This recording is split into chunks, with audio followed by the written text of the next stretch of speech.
We never know where life will lead us or what may hinder us along the way. But while every day can feel like one big question mark, it doesn't have to. With the right insights, strategies, and solutions from Western and Southern Financial Group, together we can look ahead to leave the unknown behind.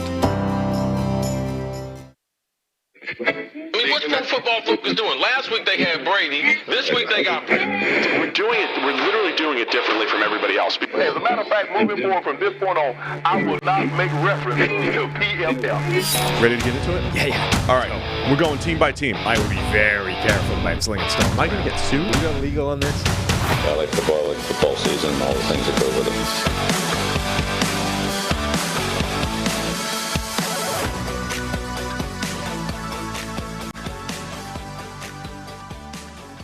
Welcome into the PFF NFL podcast. Steve Palazzolo, Sam Monson. We are live on YouTube, and it's time, Sam. Week 1 preview is here. Does Bruce Buffer have that trademark? Did you just violate? What did I say? Owe the man some money? It's time. No. It's time. That's his version of let's get ready to the thing that we can't say. Or his is it's time, period, exclamation point. Mine was it's time, comma. Week 1 of the NFL season is here. Okay, so as long as you use it in a sentence, you're okay? The punctuation matters, I think, right, when it comes to copyright terms. But yeah, Bruce probably isn't listening here anyway. But you are, and you're here, and you're ready, and we're ready to go. We already previewed tonight's game. We're recording live on Thursday. Already previewed Chiefs-Lions. We're 1/16 of the way there. But saddle up. One down. Partners. 15. That's Dumb and Dumber. Saddle up, partner. Okay. 15 games to preview. That's what we're going to do. Right now, what's there? There used to be, 265 NFL games? Uh-huh. I can't do the math on the... 265? Add 17. Yeah. We're going to preview and review every single NFL game. Are you ready? Yeah. Mm-hmm. All right. Well, this is it. We're going to go through. I don't know what kind of order we have. We used to do our games of the week, but we're just going to go. We're just going to give every game. Now you're abdicating order responsibility to Ben Stockwell. Yeah, we've got a new spreadsheet order, which will not necessarily highlight the top games at the top. It's going to be based off of time, so we're going to go. So it's somewhat chronologically here. Right, it's chronological order in the week. Is that how he does this? Yeah, yes, it'll be the 1 o'clock games first, and then we'll get into the 4s and the 8s, and we go. Yeah, no, I understand how chronological works. Yeah, that's how it's. Are we ready to go? Let's do it. But first. As a parent, you've had to learn so many new skills to provide for your family. How to do copious amounts of laundry, meal plan for even the pickiest eater, and now how to protect your family's financial future.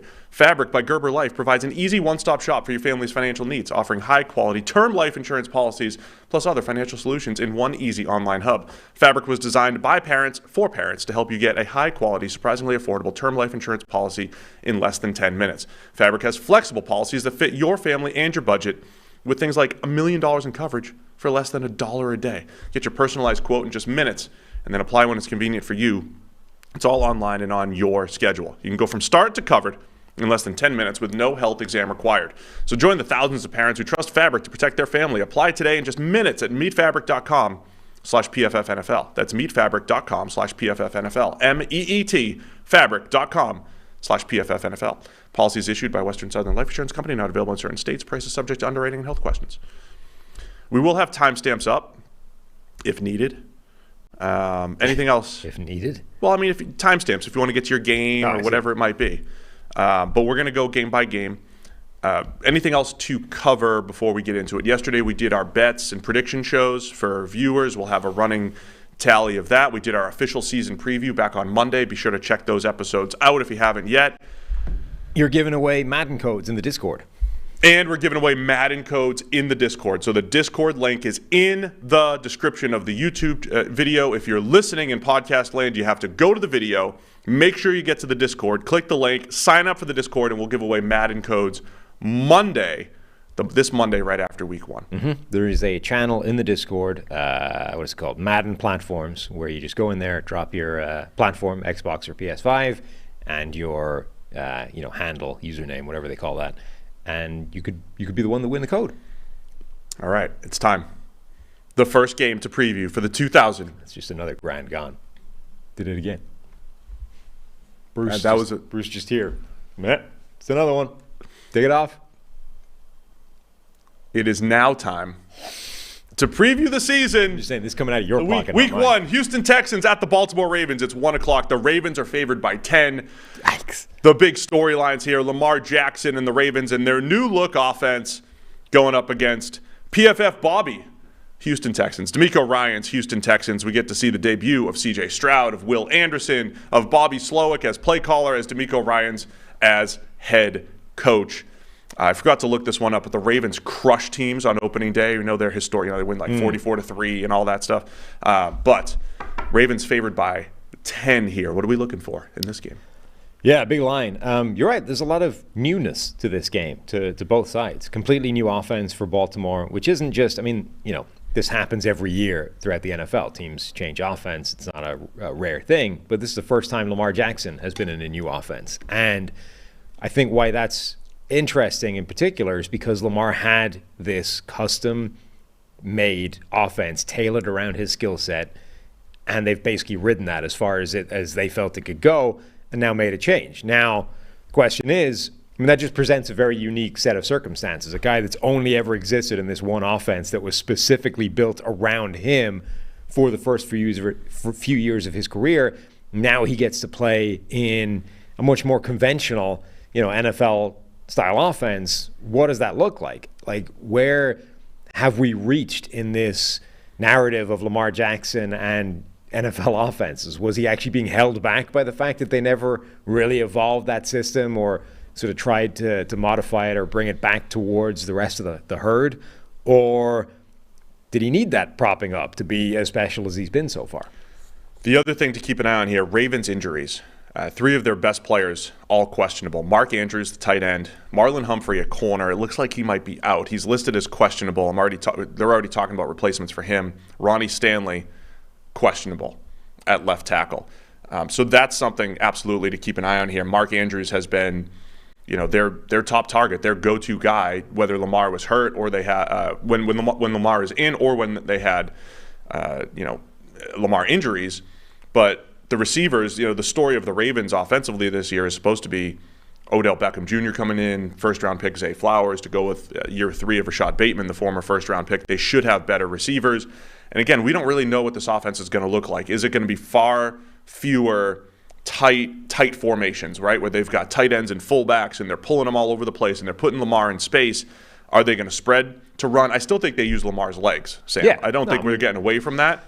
No. I think it's going to be more spread to run. Yes. But the question is, okay, the pass concepts, are those going to fit his skill set? What's that going to look like? Are there growing pains with different offenses and how you handle blitzes? Those are the types of things to look for, I think, in week 1. They've been referencing, his college offense. Like, if you go back to what he was doing at Louisville, they were running a lot of wide formations, 11 personnel, 10 personnel, spreading teams out and letting Lamar Jackson pass from the pocket. And then his running was scrambles. It wasn't like, or his running rather was design runs. It wasn't that he was this crazy scrambling quarterback that, he wasn't playing like Michael Vick at that point. So theoretically, we know what this should look like because we've seen him do it at the college level. Obviously, it's a different world doing it in the NFL, but I think generally in the the range of outcomes, the balance of probabilities, we should expect this to help Lamar Jackson, not to drag him down or not to expose him.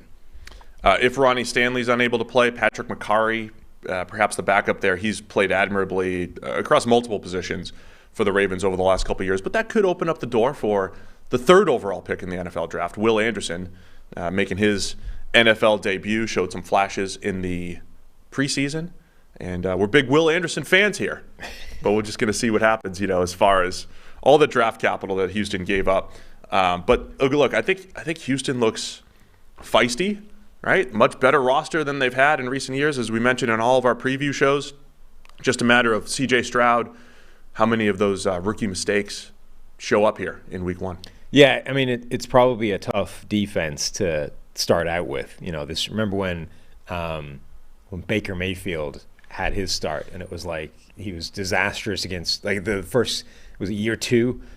first couple of games in a new offense, and it was going up against Pittsburgh's defense and Baltimore's defense, and he was an absolute disaster in those games, and then bounced back once he kind of got his feet under him. Baltimore, I don't think, is a particularly pleasant defense to be going up against as your first NFL start for C.J. Stroud or for PFF Bobby, right? Like dialing up the offense that C.J. Stroud is going to need to succeed. So that's a rough start for those guys, and it feels like, to me, this is like prime overreaction candidate. You know, we're coming out of this game and Monday's show, like Houston have been absolutely waxed. They've gone nowhere on offense, and we're like, uh-oh, Stroud's terrible. Bobby's in over his head. Like, the whole thing's a disaster.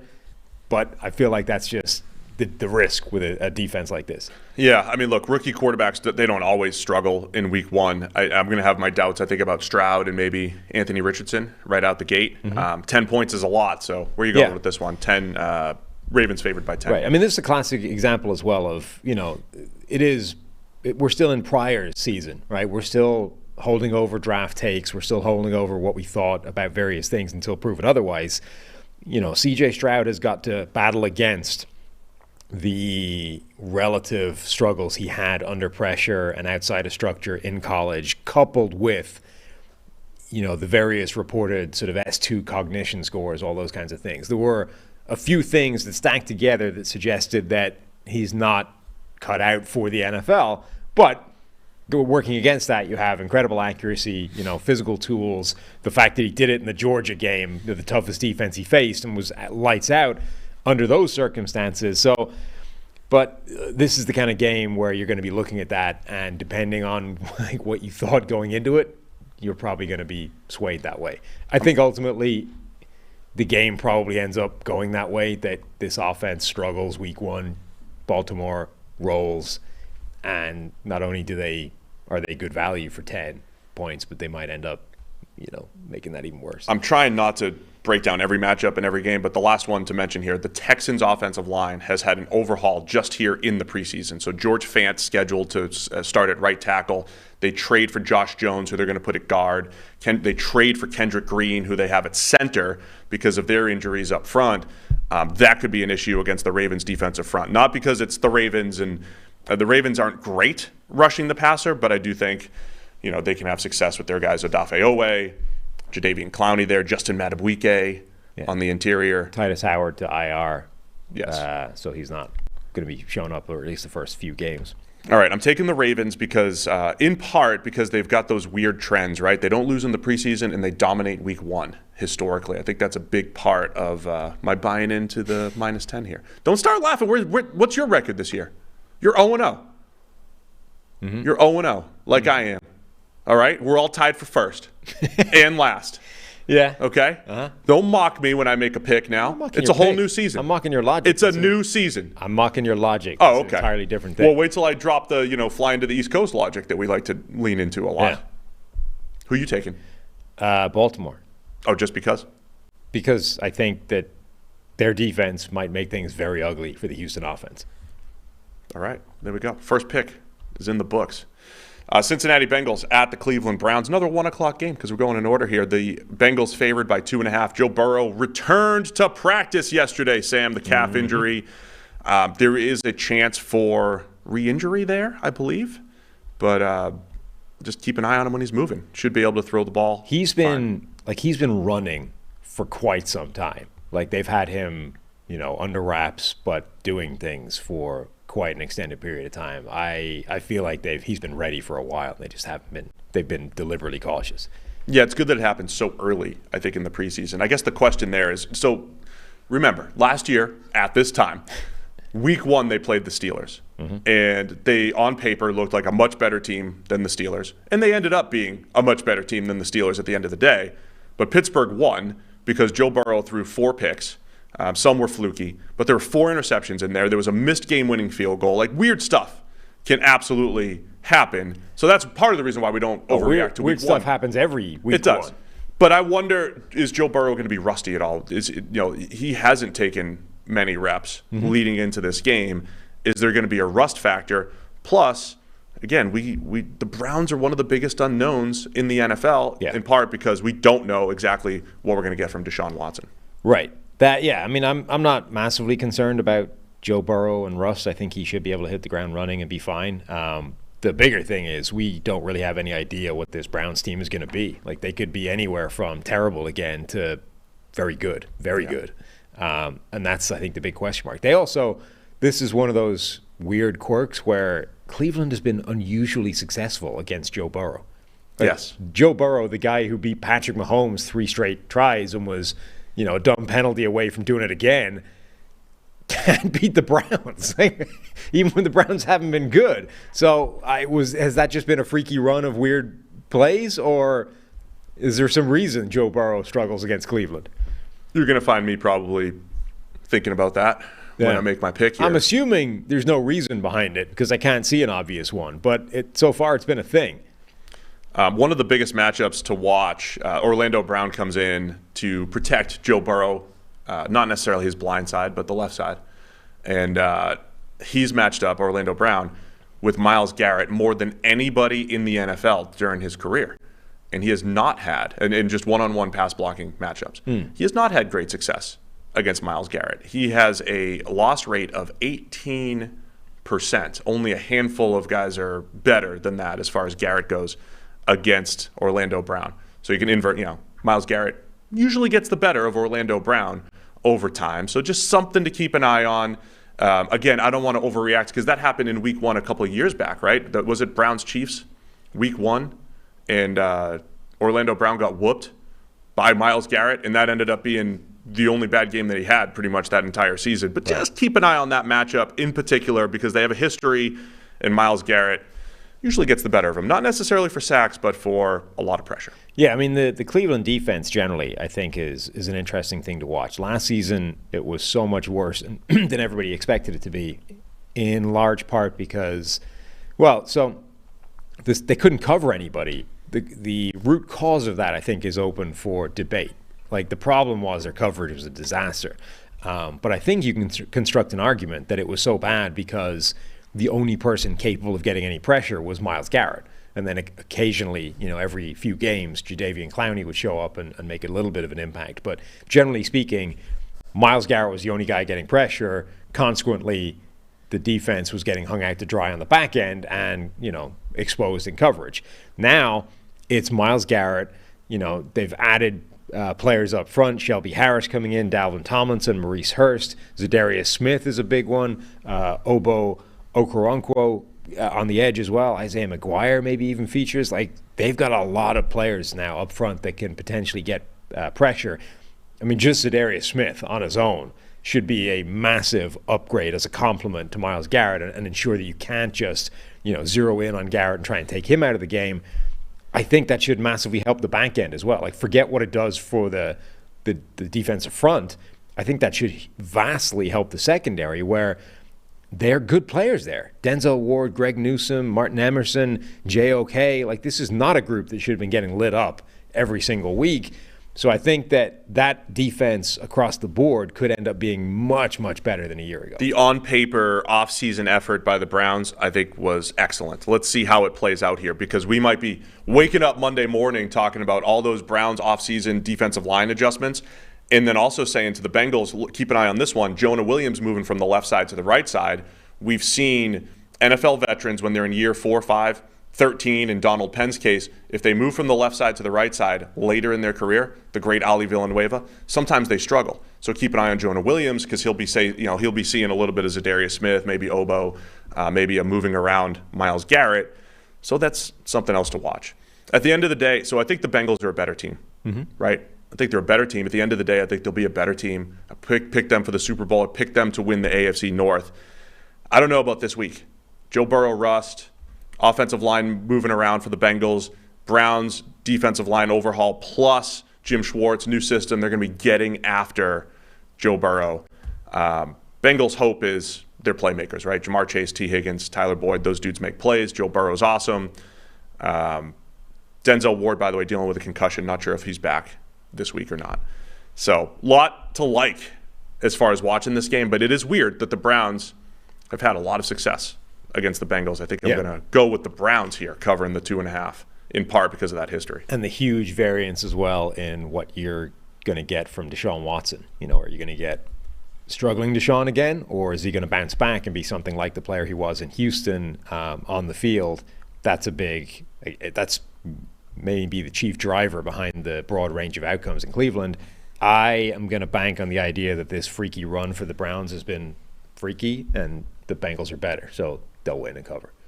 You took the Bengals? Yeah. I think the spreadsheet says otherwise. No, it doesn't. Does it? Then I misread it. Yeah, you did. Okay, great. I think as far as overreaction goes, this could be one of the biggest games to overreact to. Yeah? Whichever way. This, Jets and Bills, there's a lot to overreact to in week 1. You took the Browns. I did. Yeah.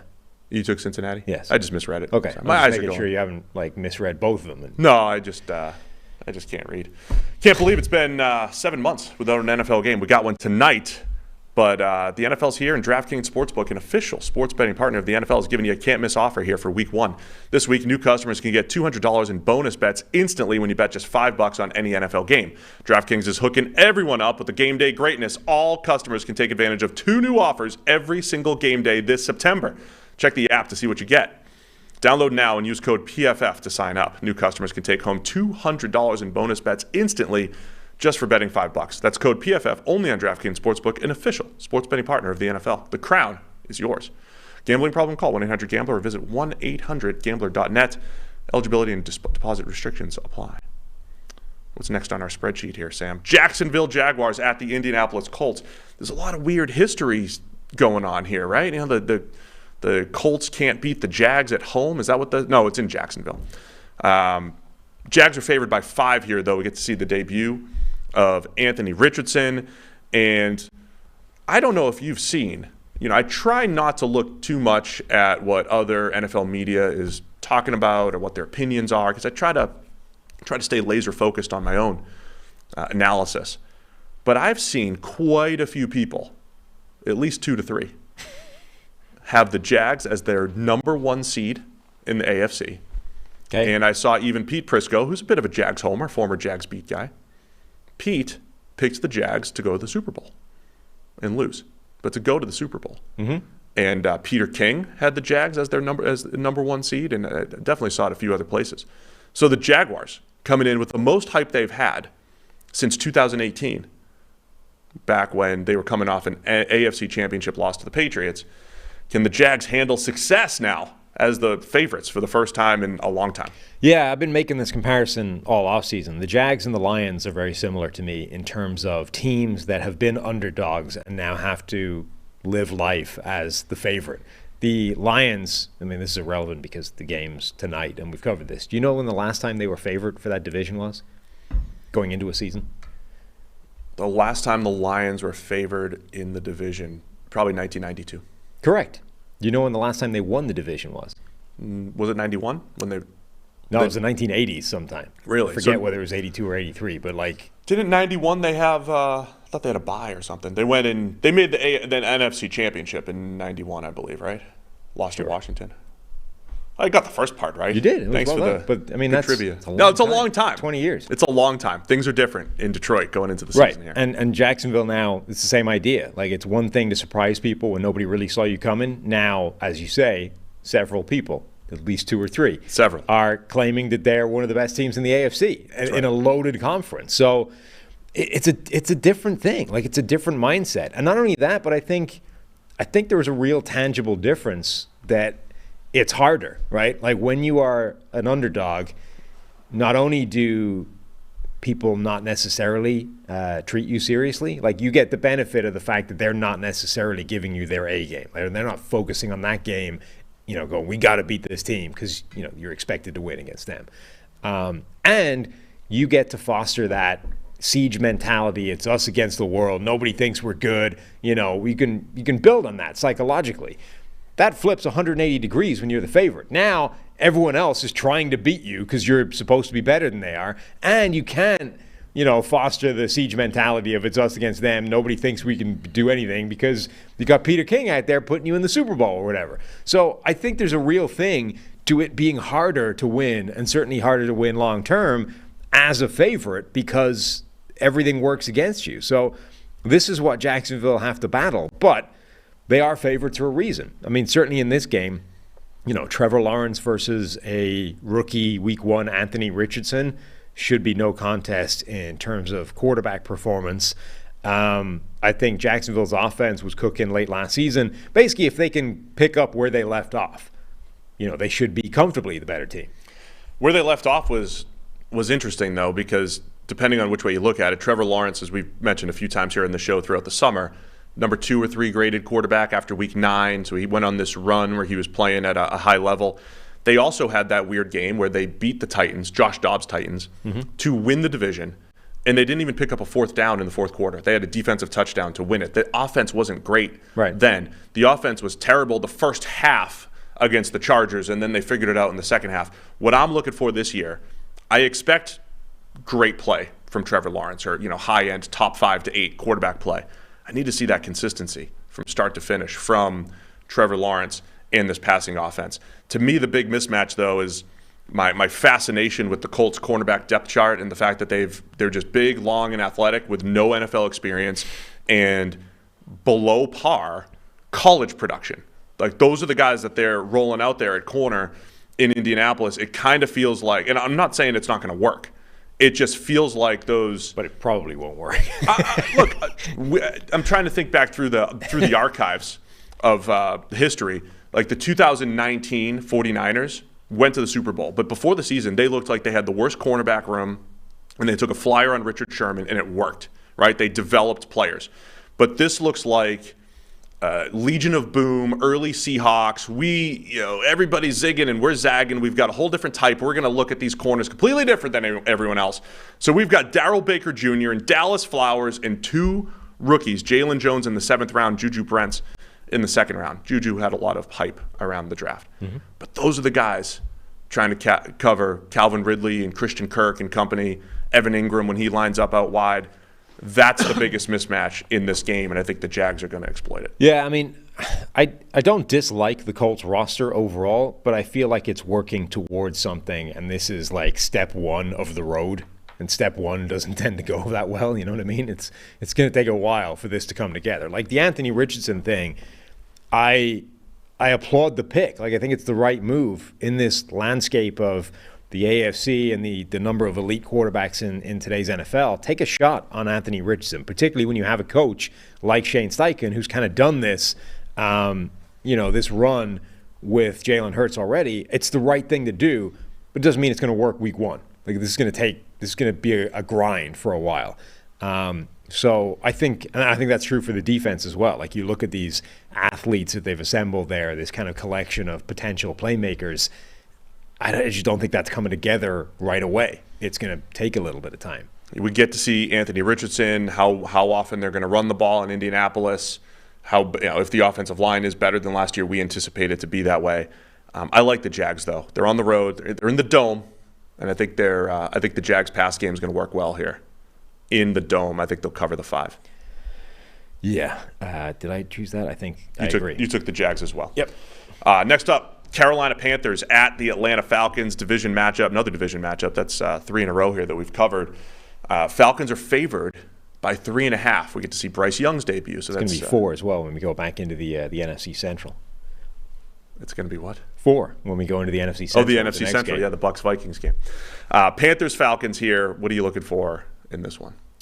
I mean, obviously, I think maybe the most interesting story is Bryce Young, in particularly with behind that offensive line that has looked pretty creaky in preseason. Now, we know preseason doesn't necessarily mean anything, but that offensive line has looked problematic during preseason. Does that hold during the regular season, or do they suddenly get their crap together once they realize this is real and we need to protect the quarterback, the rookie quarterback behind us? So that's the first thing. Does this offense look like it can work with the pass protection that they currently have set up and the receivers that they have? Remember, it's the declining version of Adam Thielen. It's a bunch of guys that haven't really developed yet, and it's Jonathan Mingo, a rookie who has a lot of physical talent but went in the 2nd round and had a couple of mental mistakes in preseason. So does the Carolina offense function, I think, is question 1. And then question 2 is, what does this new look Atlanta team look like? They keep adding freakish mismatch playmakers. but they're relying on Desmond Ridder to kind of operate it all on offense. And then just the volume of turnover, or additions rather, that they've had on defense is going to be fascinating. Like, can that come together quickly, or is that going to take some time to gel? Get to see Bijan Robinson and his usage. We talked about Jahmyr Gibbs yesterday and how the Lions will have this incredible plan for Jahmyr Gibbs and how they're going to move him all over the place. The Falcons kind of promised something similar with Bijan Robinson, or at least hinted at, hey, he's got that type of skill set. And we're going to see him lined up out wide because Bijan's not the only running back there, and we know that Tyler Algier and Cordero Patterson have had a lot of success running the ball in that system. Do they have a lot of two running back type of sets where they're creating misdirection and confusion for the defense? So there's a lot of fun stuff to watch here, I think, schematically. One more point I want to bring up here. I was doing a little research recently on run game and defensive tackles and found that Derek Brown, who's been quietly very good at defensive tackle for the Panthers, he is the best in the league as a nose tackle taken on double teams. We get this deep data here. And he did a really nice job against the Falcons last year. The Panthers did a nice job against the Falcons in their run game relative to other teams. So just something to keep an eye on. They also brought in Deshaun Williams from the Broncos. Hasn't really graded well for us, but has graded well against double teams, against the outside zone double team type of stuff that the Falcons are going to do. So the Panthers might be equipped up front to slow down the Falcons' run game as they did for the better part of both of their matchups last year. Just data points and fun stuff. Figure out what we get. Now you got to deal with Bijan, though. But you got Bijan. Doesn't even matter if you block it up. Falcons' offensive line was much better last year, in part because they run this outside zone scheme. It played to all their strengths.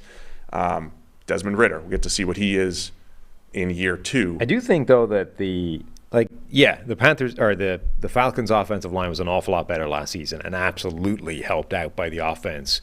Which is going to be the same, if not better, like more potent. So theoretically, that boost should still be there.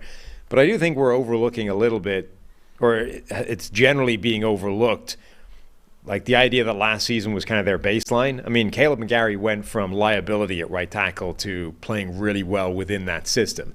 And we've seen that before with certain offensive tackles, in the right offense where they're being protected a lot. But it also doesn't mean that that's going to be his level in this offense. Like, he might have just had an amazingly good year last year and is primed to take a step back regardless of the fact that the offensive system remains the same. The interior, Chris Lindstrom is a great guard, I think, in any system, but the center left guard pairing of Drew Dahlman, Matthew Bergeron, the rookie, I mean, we don't know if that's particularly good. So the system's great. It protects an offensive line generally, but it's still not that, the personnel is not that great for this Atlanta offensive line. You could definitely see it taking a step back. Brian Burns, the biggest name player on the Carolina Panthers, he sat out practice early in the week. Then he came back in practice. He wants a contract. Again, I was grinding the film on last year's matchup here, Sam. Brian Burns, he's not good against the run. He is not great in this type of matchup. Blown gaps and he's not sturdy against the run. He's not as good as Nick Bosa, who just broke the bank from a contract standpoint. He's not as good as some of those other edge defenders as far as every down player goes, but Burns is an explosive pass rusher. It's not the type of game where he has the biggest impact. I think he'll play, but it's one of the stories where he's looking for a contract and playing some games here with the Panthers. Final story, of course, is just how will Arthur Smith find, or just what ways will he find to anger every Kyle Pitts fantasy owner in the world? Oh, yeah, of course. How many different ways will he find to take him off the field or to simply not use him in favor of, Michael Pruitt or a Jonnu Smith? I mean, look, when you're building the receiving core, Drake London as your number 1. Big dude, yak ability, works the middle of the field.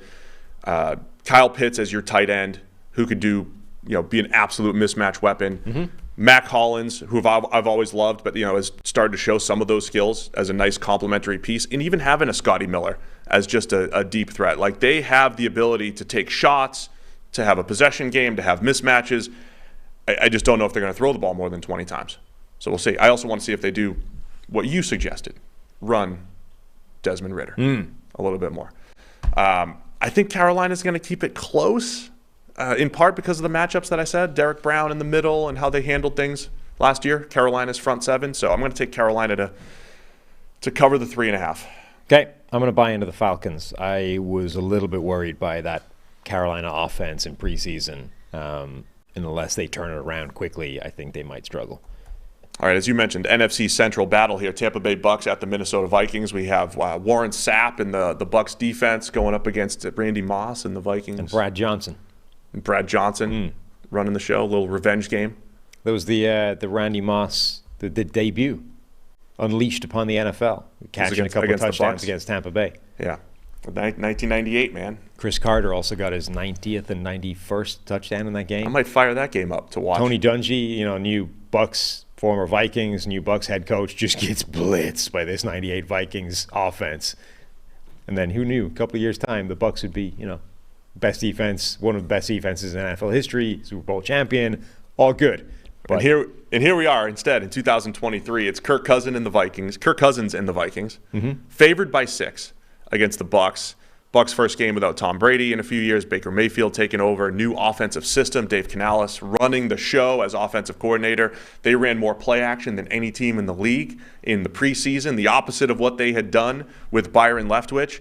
So it looks like the Bucks are gonna, maybe he looks at numbers. Yeah, do some stuff. They're gonna do some stuff to help their quarterback. Will it be enough in this game? Minnesota by 6 because the Bucks look like they're in the middle of a rebuild because of that quarterback situation.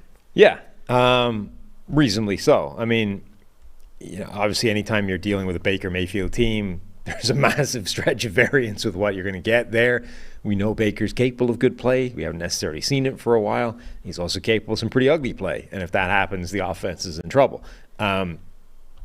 Minnesota's defense, I think, is going to be I think it's the thing to watch, really. Like, we're all focusing on the offense because it's actually good, but the fact that the defense is so wildly unknown to me is the more interesting aspect of that. Like, you're dealing with, Donnell Hunter's back, Marcus Davenport is there that they brought in that sort of 1-year prove-it deal. The interior is not particularly strong looking. The cornerback situation, Byron Murphy they bring over in free agency, Mekhi Blackmon, the rookie, Caleb Evans has sort of overcome Andrew Booth to be the other the starter. The safeties, Kwesi's first 2 draft picks, Andrew Booth Jr. and Lewis Seen, neither of them are starting at the moment. And if anything, they're heading in the wrong direction on the depth chart. And then you've got Ivan Pace Jr. potentially starting, anchoring the middle of the defense at linebacker. Like, this is a fascinating group with a new scheme and new defensive coordinator and Brian Flores and all that kind of stuff. So, the offense is interesting because it's actually good. There's some decent players there, and we know, broadly speaking, what to expect. But I think the defense is actually the thing to watch. Like, how is this group going to work, and what's it going to look like? The football nerd in me is really interested in the Vikings defense because of a lot of things you said. The youth, the unknowns, and the usage pattern. It does feel like they have a whole lot of players like an Ivan Pace who are good at one thing. Like, Ivan Pace he's probably going to step in and be one of the best blitzing linebackers in the NFL. That's like a tenth of what you do, though, as a linebacker, maybe a little bit more in Brian Flores' scheme. Kearis Tonga playing nose tackle. He's good at just playing the run. Like, they have a one trick run-stopping nose tackle. Donnell Hunter and Marcus Davenport, usually that's a good edge rush duo, but usually in Brian Flores' scheme, one of those guys has to play strong side, drop into coverage. Neither of those guys has done that. And then Flores' scheme plays a lot of man coverage. And same thing I said about the Colts corners. The outside corners for the Vikings have 0 experience or 0 track record of NFL success historically. That's the matchup, I think, in this game against the Bucs. Mike Evans, Chris Godwin, even though Godwin will move around, the Bucs have that advantage, right? And then it's like, hey, can Baker Mayfield hit some of those open throws? I think Evans and Godwin will get open and probably keep it close for the Bucs. I like the Vikings overall, but 6 might feel like a lot to me. I think Minnesota's offense should have quite a lot of success. That Tampa Bay defense, like the Tampa Bay team on both sides of the ball, it's okay, it's fine, but there's weaknesses kind of across the board, and those are the weaknesses that are papered over when you have Tom Brady, or an elite quarterback to make it kind of go away. But they tend to get exposed when Tom Brady's not there and Baker Mayfield is. So I think Minnesota's offense probably rolls, and then I kind of like the Vikings defense to be able to keep it just close enough, or Mayfield to just turn it over a few times, and that's how Minnesota rolls. I mentioned the X's and O's part of it too. The Vikings team building strategy, they just paid TJ Hawkinson at tight end massive contract. In this offseason, they paid Josh Oliver, a backup tight end, $7 million a year for a couple of years here. Oliver's a very good run blocker. Hawkinson, more of the receiver. Want to see how they use those guys tactically.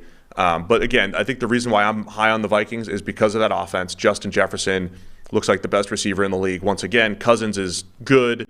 And look, I like the Vikings to win. I think the Bucks are going to be a little feisty this year. Feisty. Yeah. So I'm going to take the Bucks to cover, in part because of the secondary matchup there that the Bucks have. Yeah. Bucks to cover. I like the Vikings to win, though, a close game. Yeah, I'm taking the Vikings, though, anytime. I mean, Minnesota -6 is a big number. I don't like that, but I'm going to lean that direction anyway. All right, Tennessee Titans at the New Orleans Saints. A couple more 1 o'clock games to go through here. I get the YouTube TV. We're gonna the 4-box mix for YouTube TV should work pretty well for these. Yeah, but I don't have think two you TVs. You can't choose the mix, right? You're just stuck with what YouTube decides. As of now, I assume, because I'm a product manager for software here, Sam. I assume somewhere in the queue here they have that to develop. Since you have that expertise, is that a technical challenge to allow like an unlimited, an unlimited combination of games to choose? I assume it is. The one thing I don't know about YouTube TV, not to go off the rails here, I don't know if you can take the network game and drop it into like Sunday ticket games, right? So whatever your CBS game is of the week, will that be a part of the 4-box mix? I don't know. I hope it will be. But I got 2 TVs side by side. We'll have 4 and 4. That should cover everything. And then an extra screen for like red zone, or if there's a 9th or 10th game, sometimes in the 1 o'clock window, you throw it on the extra screen. I think I've got the setup. I'm a little concerned, though, about not being able to pick which games I want. You ever see that chart that sort of, it's like every sci-fi movie ever and the year that it was set in, And it's like, you are here, and we're like almost at Blade Runner or whatever. And you sort of realize what a joke that actual human development has been relative to where people thought we were going to go with flying cars and all this kind of stuff. It's 2023 now, right? Yeah. It really feels like we should be in a world where I can just watch all the damn football games. All of them. Just put them all on the screen and let me watch them all. I'm paying for it. I've coughed up whatever it is, $260 to watch my Sunday ticket. Just put all the damn games on the screen. Why is that so hard? That's all I want. That's all I want. That's all we want. Yes. Let us pick the games. It really feels like we should be there by now. Anyway, Titans and Saints. And Saints are favored by 3 here. We get the new look Saints offense. Derek Carr coming in. Michael Thomas coming back. And the Tennessee Titans coming off an offseason where they were half rebuilding and half retooling and staying competitive. And Treylon Burks was back at practice this week. Kind of a key player here, year 2 wide receiver to pair with DeAndre Hopkins. Ryan Tannehill still there. Derrick Henry back and healthy. What are you looking for in this one? Yeah, I mean, that's an important aspect for them. I do think that DeAndre Hopkins, Nuke Hopkins, can still really play and really be effective. But I do think he also needs somebody that can scare defenses vertically. Like, he can't really do that anymore. Like, teams are not afraid of getting up in his face and pressing him at the line and riding him down the sideline. Now, he might make some of those plays at the catch point anyway, but you need someone that can scare a defense back and back them off so that you have some of that space underneath. It's not going to be Hopkins. It might be Treylon Burks. So that is a big development for them.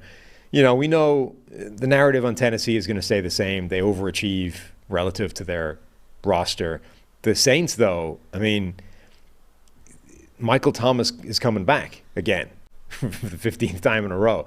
And look, it may only last a couple of weeks, before he breaks something else and he's done forever. But you probably at least get a week. And if you get a week of Michael Thomas, that whole offense is fun. Is that your analysis? We're going to get at least a week of Michael Seriously, Thomas. though, like even if the whole thing blows up and Michael Thomas gets injured again and he lasts 58 snaps, right? And that's it. Done. Oh, well, I told you so, everyone's going to be saying. I knew he was a crock. It was never going to happen. But that's enough. That's this game. So if this is what this looks like, Derek Carr behind a decent offensive line, throwing to Michael Thomas, Chris Olave, Rashid Shaheed, Jawan Johnson, that's a potent offense. I like all those roles, man, because we've talked a million times about Shaheed as a legitimate deep threat. Michael Thomas as your possession guy. I think Olave is a wide receiver 1, top 10 to 15 type of receiver in the NFL. And then Juwan Johnson, a former receiver, turned tight end who can stretch the seam, and Jimmy Graham even as a red zone basketball player. Jimmy Graham made more good plays this preseason than he did his last 4 years in the NFL. Just saying. That's not difficult. If he's rejuvenated. All of those weapons for Derek Carr.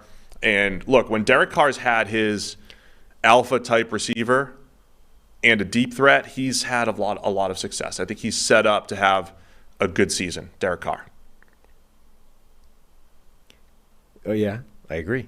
I don't think Jimmy Graham's going to be a part of it, but yes. I'll throw Jimmy Graham in. And Taysom Hill. I forgot to include Taysom Hill. Taysom Hill. Now, here's what's interesting. Still listed as a quarterback, by the way. That's for the third QB purposes, right? The extra roster spot. If you call him a quarterback, he could be your third quarterback. You steal a roster spot, I believe. I don't think you steal one. So they put out the kind of redone rules of that thing. It doesn't seem to actually do anything other than... It looks nothing. It looks like, nothing's changed except you just have to carry that guy on a roster now in order to use him. But you can't use him if it gets there. I will say this. The Taysom Hill package in the red zone, I was not a huge fan of it when Drew Brees was the quarterback because I thought, hey, Drew Brees is still your best red zone weapon because he can throw and run play action and everything. Derek Carr has had some red zone struggles, right? Mm-hmm. This, fourth down throwaways and different things. So this could be a nice pairing to use Taysom Hill in the tight red zone for Derek Carr in particular. Just something to keep an eye on. Mm-hmm. But I'll be watching the Saints defensive front. We've talked a lot about that this summer. They're young. They need their former first-round picks, Peyton Turner, current first-round pick, Brian Brzee, second-round pick, Isaiah Foskey. They need those guys to step up as they've had a lot of turnover there. And against the Titans' offensive line, they could have some success at least rushing the passer. Yeah. No, I agree. I'm going to be interested to see what Tennessee's defense generally can look like because they've sort of retooled that group, certainly up front, quite a lot. And Arden Key is one of the most interesting players on it to me because we've talked about it plenty. He failed, I guess, initially in his NFL career as one of these lightweight edge rushers, then put on some weight, became a really useful situational rusher, and now the Titans are saying, all right, let's see if he can go back to being a full-time player, and it still works. You add that, obviously Jeffrey Simmons is the alpha in that group, but they've got some other useful players as well, and Harold Landry returning. Harold Landry, I think, was potentially always a little bit overrated in terms of he got a lot of pressure. He also never came off the field, so it took him 1,000 snaps to get the pressure total that he got. But the pressure itself is valuable. Getting 60-something pressures over a season is worthwhile. It is useful. It's just not necessarily as good as it looks when you're playing 1,000 snaps to do it. So, this Titans defense, they can get pressure up front. They can probably stop the run. The back end, adding guys like Sean Murphy-Bunting, Roger McCreary, I think, could be a really useful player for them. He's sort of typifies that feistiness at corner, and it was always that way even in college. So the defense, I think, is primed to do what it usually does, which is sort of overachieve with the coaching staff that they have. I'm trying not to overreact to the Titans' collapse at the end of last season. I don't want to overreact to it. The big thing is their offensive line, though. But, yeah, go ahead. The big thing is their offensive line. That defense will probably overachieve, relative to the talent level. We expect that. Ryan Tannehill is still a good player. Derrick Henry is still a good player. Now he's got Tajee Spears behind him. Traylon Burks, DeAndre Hopkins. They've got receivers that can play. None of it matters if that offensive line is still the worst unit in the NFL, which it was a year ago. They've massively overhauled it. Andre Dillard comes in. Peter Skoronski in the draft comes in. It's going to be a sequence of new starters, but most of those new starters are wildly unproven. We think Peter Skoronski is maybe the best offensive lineman in the entire draft, but he's now starting at guard in the NFL. It's a different thing, right? Peter Skoronski could easily suck year one. We don't know. He could be good, but it's absolutely within his range of outcomes to not be good. Andre Dillard never worked at left tackle in the NFL. Now, he didn't get that much opportunity, and he quite quickly lost his job to Jordan Mailata, which, itself is a fairly significant red flag. First rounder loses out to a 7th round rugby player that had never really played the game before. That's not great. But Mailata's really good, so we know that. He is, yeah, but at some point, like that's not a change that gets made just because the guy ends up being really good. Like, you need the first guy. The first round pick is given every opportunity to not have that happen.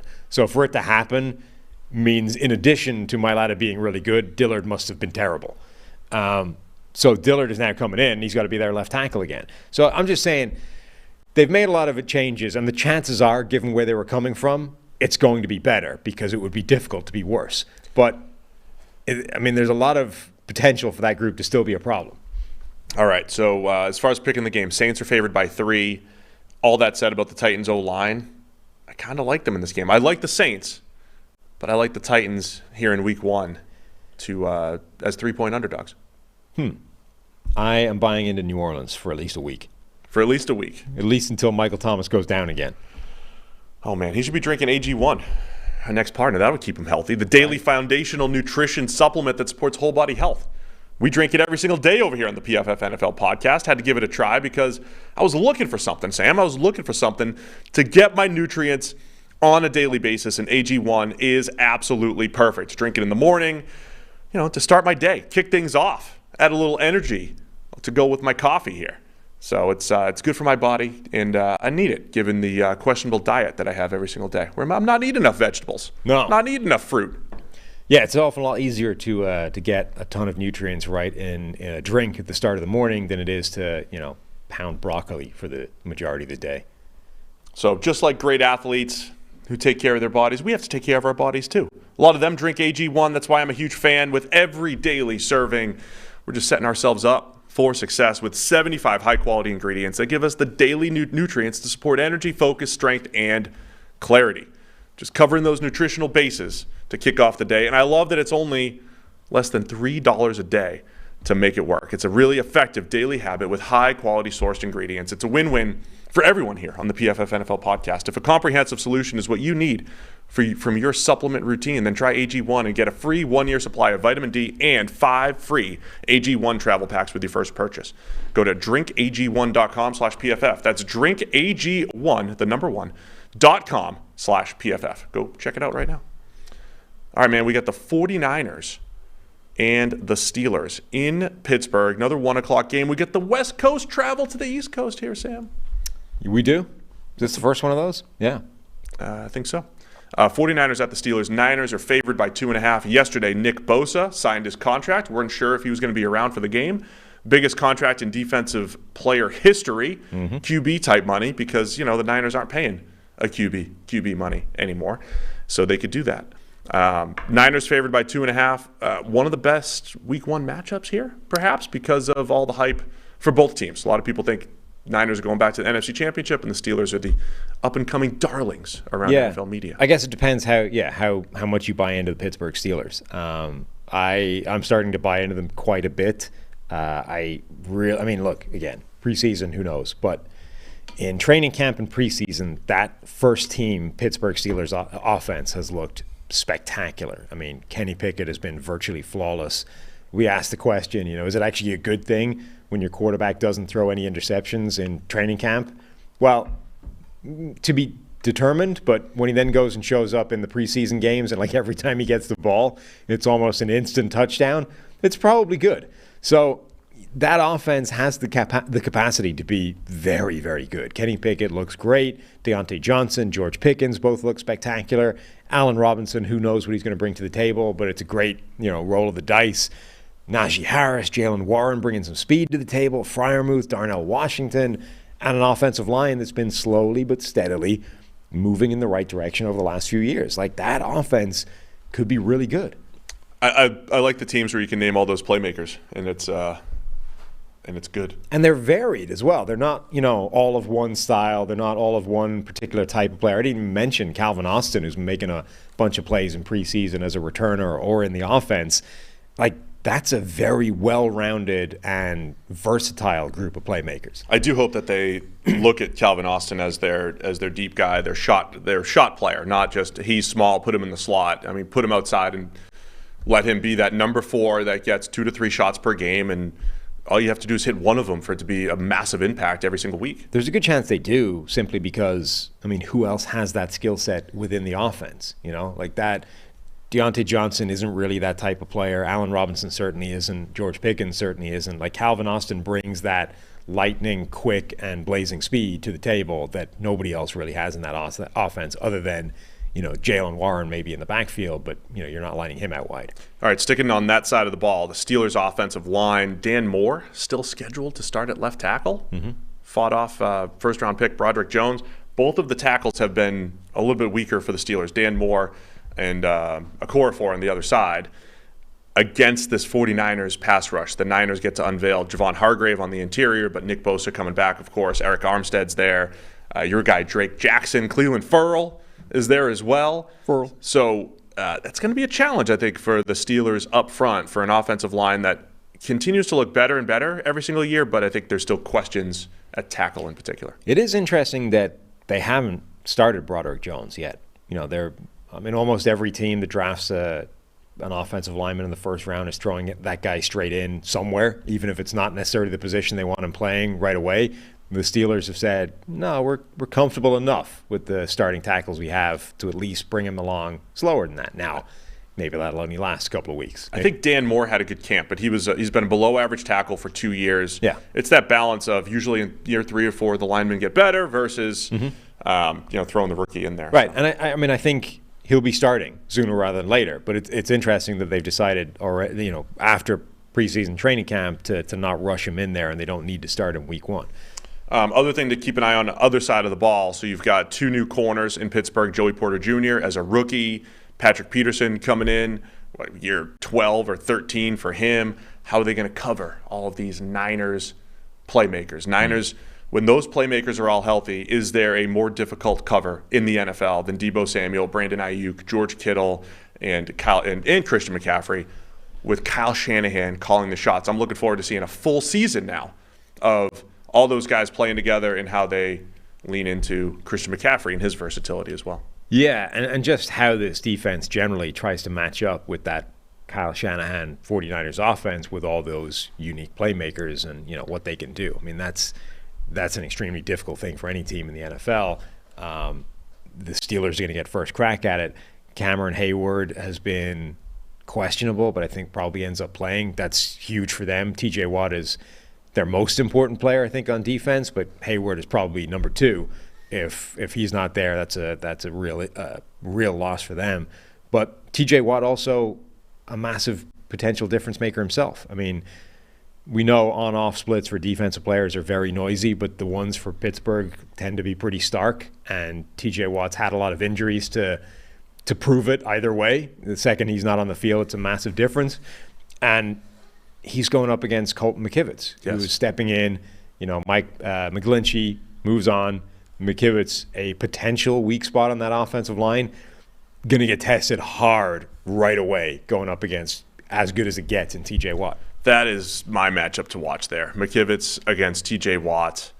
There's a lot of those. The tweet was out there yesterday, Nick Bosa, the Niners with and without Nick Bosa, and how often they win. The Steelers can do that with and without TJ Watt. I mean, the Niners with Christian McCaffrey and Brock Purdy, you know, only lost, 1 game?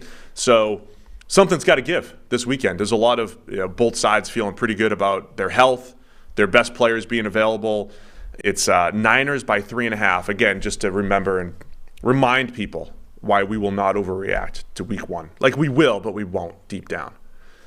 Last year, in week 1, the Bears beat the 49ers. The Bears, who finished with 3 wins. The 49ers, who were a game away from the Super Bowl. Who were they, 2-1? The Bears were 2-1. Now, it was a rainstorm in Chicago. Yeah. And Trey Lance was starting for the Niners. What was it, no, that wasn't the cyclone bomb thing or whatever it was. That was Niners Colts on Sunday Night Football 2 years ago. Right. Carson Wentz in there. But just saying, week 1 last year, the Niners lost to the Bears. Is that a factor at all this year? Is that a week one trend? Is it any of that stuff? But I mean, I think it's just week one weirdness. Yeah, Like, I'm just. I want to remind people when we're overreacting Sunday night and Monday morning that those things happened last year. When we did our predictions, my general ethos was you pick the most likely thing to happen across the board, and you're probably going to end up reasonably well. Week one is almost the week where you don't do that. Like, that's the worst possible approach, because the most likely thing to happen does not happen in week one. Week one is weird.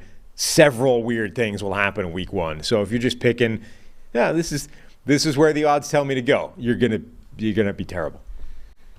So for week one, I like the Niners. I think they'll be good. I'm gonna take Pittsburgh. I'm gonna buy into the Pittsburgh hype here in week one. Yeah, I'm buying the Getting Steelers 2.5 at home. I mean, TJ Watt versus McKivitz. I also think Hayward, if he's playing, going up against the interior of that 49ers offensive line, which looks like a weakness as well. I mean, that's two spots up front where Pittsburgh, I think, has a big advantage. That's how you disrupt that 49ers offense. Like, forget trying to cover the uncoverable playmakers they have. Let's wreck shop right up front and make it so that they can't exploit those potential wins on the outside. So, yeah, I'm going Pittsburgh. All right, it's time for the second biggest spread of the week, Sam. The Arizona Cardinals at the Washington Commanders. It's 7. Commanders by 7. Yikes. What are Cardinals spreads going to look like this year, man? We're going to be getting up into 3 to 4 touchdowns. Yeah. The Commanders have a second-year, fifth-round quarterback with one start, and their top receiver is injured and is probably a game-time type of decision, and the Commanders are still favored by 7. Yeah, it's not great, Bob. Against any other team, it's a double-digit spread for the rest of the year. Yeah. It's not a knock on the Commanders. It's just like 7. Like, the Commanders aren't going to be favored by 7 very often. So Josh Dobbs gets the start for the Arizona Cardinals over rookie fifth-rounder Clayton Tune. This is the second time in 2 years that somebody has basically brought in Josh Dobbs, thrown him right in there as a starter. Now, it's a little bit more time for the Cardinals. Remember, Titans took a 5-minute look at Malik Willis and went, oh, hell no. Grab Josh Dobbs and put him in next week. That's better. Josh Dobbs is the rent-a starter, man. Rent-a QB.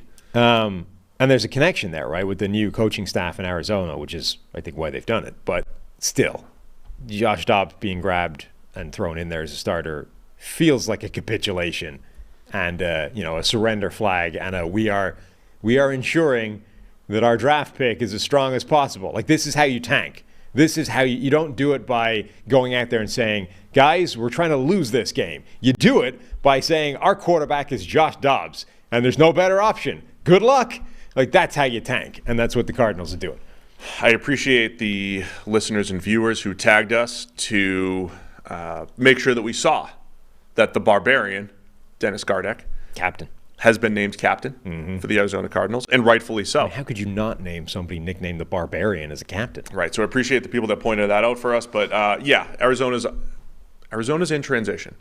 You see the way, so Dion at Colorado, they don't have C for captain. He has L for leader and B for baller, I think, are the two letters that he assigns to players. I feel like the Barbarian should have just B. Just for Barbarian? Right, there's 4 or 5 C's, for captain, and then Dennis gets B. He's the Barbarian. Barbarian. I love it. I don't know if the Barbarian's enough to cover the 7 against Washington. So we get to see year 2 of Sam Howell here. Mentioned Terry McLaurin dealing with that turf toe injury, but even without him, Jahan Dotson did some really nice things as a rookie, looking pretty good. What else to look for in this game? If the quarterback for Arizona was Clayton Tune, does the line move? And if so, which direction? No, because he's an unproven rookie. Dobbs isn't bad. He was reasonable in a game and a half for Tennessee. He was reasonable. He's not bad. He's like any of those other bad quarterbacks. No, just starter 32, starter 40, starter 45 in the NFL in a 1-week setting. Can they be they're not? He's not income. There's a few guys that have been thrown out there through the years who had zero chance. Yeah, Duck a couple of years ago. Ben DiNucci. Better than Josh Allen, I heard once. They were. Please don't tag us on that stuff. some other person said that. Those guys had no shot. No. Right? Like Josh Dobbs can run an offense and be reasonable. So don't call him bad. Like he's just, you don't want him starting more than not good. 4 games. You know? It's not bad. It's just not good. So he could keep it close-ish. I just don't think there's enough talent for Arizona. Yeah, so I mean, let's talk about this game quickly. Okay. And let's be honest, the interest in this game is not coming from the Arizona side. You know, that offense, Josh Dobbs, okay, he's not bad, but he's not good, and he doesn't have an awful lot of help around him. Their offense is probably not going to be that fun to watch. Michael Wilson might be interesting, a rookie wide receiver, but still, that's not where the interest is. Now, Arizona's defense is going to be vaguely fascinating because it doesn't look good. There are also, some position changes there. Zaven Collins, how's he going to do on the edge versus an off-the-ball, inside linebacker? That's fascinating to watch. But really, the thing to watch in this game, I think, is Washington. Like Sam Howell, Eric Bieniemy's offense. How does that function? It looked, reasonably good in preseason. Sam Howell is one of these guys now that is sort of like quarterback TJ Edwards, where like every stage it's looked good, it's graded well, it's been pretty decent, but you keep stepping up. You got to do it now in regular season. Preseason was one thing, cameo at the end of last season was another thing. Now you got a 17-game schedule you got to do it for. That's a different world.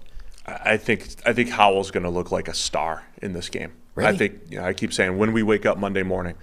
Remember Jonathan Gannon when he took over as defensive coordinator for the Eagles, 2021? That stretch, the first 6-7 games of the week, every quarterback completed over 80% of their passes. It was just nothing but pure vanilla zone. It was the most vanilla, soft zone I've ever seen. And the personnel... It looked like a preseason defense until like week 9. And the personnel in Philadelphia wasn't that bad. They had a great defensive line still. And then last year they had much better personnel, and he was a little bit more aggressive in the whole deal. The personnel will not give him a chance. Zaven Collins is moving from linebacker to pass rusher. You can't do that. It's not going to work. That's my feeling on Arizona. It's not that. I think Sam Howell is going to have a huge game week 1. I don't know what's going to happen beyond that, but I think we're looking at an Arizona Cardinals team that's going to make a lot of people look like stars this year. So I'm going to say Washington covers the 7 here in week 1. Yeah, it does look like they are setting up to institutionally tank to make sure that next year they have as much draft capital as humanly possible. Whether or not they're taking Caleb Williams at the top, they want to make sure that it's their pick so that if they're not taking him, they can trade it for $1 million draft picks. It's a fine move. It's the right move. We'll see who's part of the rebuild this year in Arizona. That's what we'll be watching. In Dennis, the Barbarian. And the Barbarian. All right, one of my favorite games of the week is Miami Dolphins at the Los Angeles. So we're both taking Washington? Both taking Washington here. Got it. Yes. One of my favorite games of the week is the Miami Dolphins at the Los Angeles Chargers. We're into the 4:25 slate here. They played last year. Chargers beat the Dolphins pretty handily in December. Chargers are favored by 3 here. Storyline-wise, of course, you have Tua Tagovailoa and Justin Herbert. Went back-to-back in the draft. 2 of 5 to the Dolphins. Herbert 6 to the Chargers. Went back-to-back in the draft back in 2020. And both teams have high expectations this year, right? The Dolphins think they're going to challenge in the AFC East. The Chargers are always trying to challenge in the AFC West, think they're going to be right up there with the Chiefs. Chargers by 3 here. What are you looking for in this game? Yeah, we had a couple of bets talking about the Chargers defense, and it was going to be much better. But, by far, to me, the more compelling side of the ball is the offensive side. Justin Herbert, Kellen Moore. Does that unlock something in Justin Herbert? Does it even need to be unlocked? Was Justin Herbert actually just dealing with that busted-ass rib all season? And if you put him in there fully healthy, he's actually going to be much more aggressive and fire the ball deeper down the field. Maybe, but it was 3 years of the low average depth of target. And again, I've said this to you before. I explained it away a little bit. Maybe it's because the Chargers have been one of the more pass-happy teams on early downs. And if you are buying into this whole pass to set up the run and pass on early downs because it's more effective than just, running into a brick wall and having 2nd and 8, does that affect your ADOT, your average depth of target? Does that affect things? So I don't know if that's the stat that I'm looking for with Herbert. I want more big-time throws out of him because I know he's capable, right? That's what Justin Herbert should be, and can Kellen Moore unlock that, especially with Quentin Johnston in the mix now and what the what the receiver talent looks like for the Chargers. He's a very interesting quarterback because you don't typically find guys that are as physically talented as he is, as capable of spectacular big-time throws, as capable of threading the needle into a closing window with, defenders all over it, who also skew conservative and careful with the football. Like leading the league for 2 straight years in turnover-worthy play rate should not be connected to a guy with that kind of physical talent. It just shouldn't be. So that leads everybody to think that there's more there, that he can be, if he just gets a bit more aggressive, we can be seeing something truly insane. But he might just be that style of quarterback. The way Aaron Rodgers has always skewed low on interceptions, at the expense of some more throwaways and some more sacks and that kind of thing. Like he just skews a little bit in that direction. Maybe that's going to be Justin Herbert as well. But that's the thing to watch. Like he's got playmakers. He may have the best offensive line he's ever had in front of him. He's got a new offensive coordinator. Now let's see something different than we've seen from Herbert so far in his NFL career. Mentioned last year's game. Chargers won 23-17. It wasn't handily, but they won by 6. In that game, Tua Tagovailoa goes 10 for 28 for 145 yards. Remember, Tua throughout the season was tearing it up statistically. Yards per attempt, EPA per play was out of this world. Tyreek Hill was on pace for 2,000 receiving yards early on. Him and Waddle as deep threats. And when you watch the film in this game, the Chargers were really good, man, defensively. I mean, if you are... So you told me you just dove into the tape and sort of looked at this again. Now, the narrative on this game is the Chargers figured out the Dolphins and Tua's offense. They crowded the middle of the field. They forced everything wide. They made Tua target the sideline with his little noodle arm, and he couldn't get it done. And this is the blueprint. This was the answer. Was that actually what happened? I don't think it was blueprinty. I really think that the Chargers just played really, really well and really physical. Michael Davis, the big outside corner, he was covering Waddle and Tyreek Hill and physical. Every time they had a solo receiver, the Chargers would press him and just disrupt. And what happened was most of the windows were tight for Tua. And when there were tight windows, he went 10 for 28. He wasn't completing passes. There were also a couple busted coverages. Waddle was wide open on a post, and Tua missed him. So what you got in this game was most throws were difficult because the Chargers were just playing physical and just taking away the easy stuff. And then every now and again, the Dolphins did get open, and Tua wasn't ready for it. He wasn't ready for the open throws, and he missed it. So Tua was bad in the game, and the Chargers they played really, really well, both up front from a run game perspective and from a coverage perspective. So if you're the annual Chargers hype, watching that game will make you feel like, they could do anything, the Chargers, because that was their defense at their pinnacle, and they were missing the player, I believe, and they were missing Joey Bosa. So I like the Chargers because I think what they're capable of doing against this Miami team. Because again, if you take that game out, when you see this on paper, Chargers with their run defense woes and everything, it should be a good matchup for Miami. But the Chargers, they had a good game plan and they did execute it extremely well last year. Mm-hmm. I think this is a big question. This is the team that gave Miami's offense the biggest issue last season. So I think Miami is facing a year where they have to prove, McDaniel in particular, that they've got counters. They've figured out what's the next step. This weird arms race in the NFL right now is generally, it's like the Shanahan coaching tree versus the Vic Fangio defense sparring with each other, right? And what's interesting is the Shanahan coaching tree side of things, instead of, usually I think they tried to avoid those defenses that cause them problems. This coaching tree seems to be embracing it and going, okay, that's the thing that's causing us issues. Go hire me one of those guys.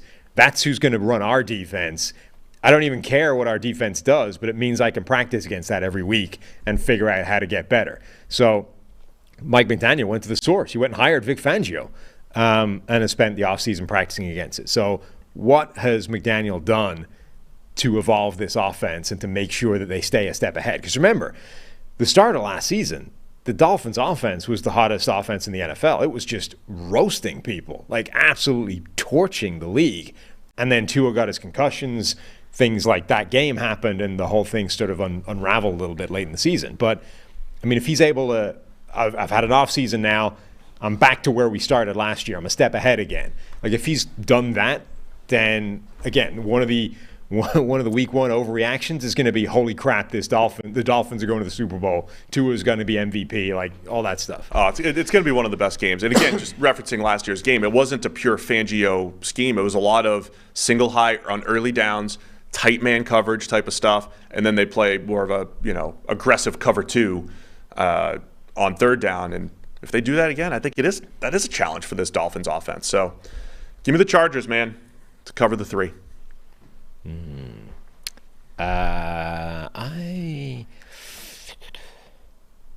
going to stay with Miami.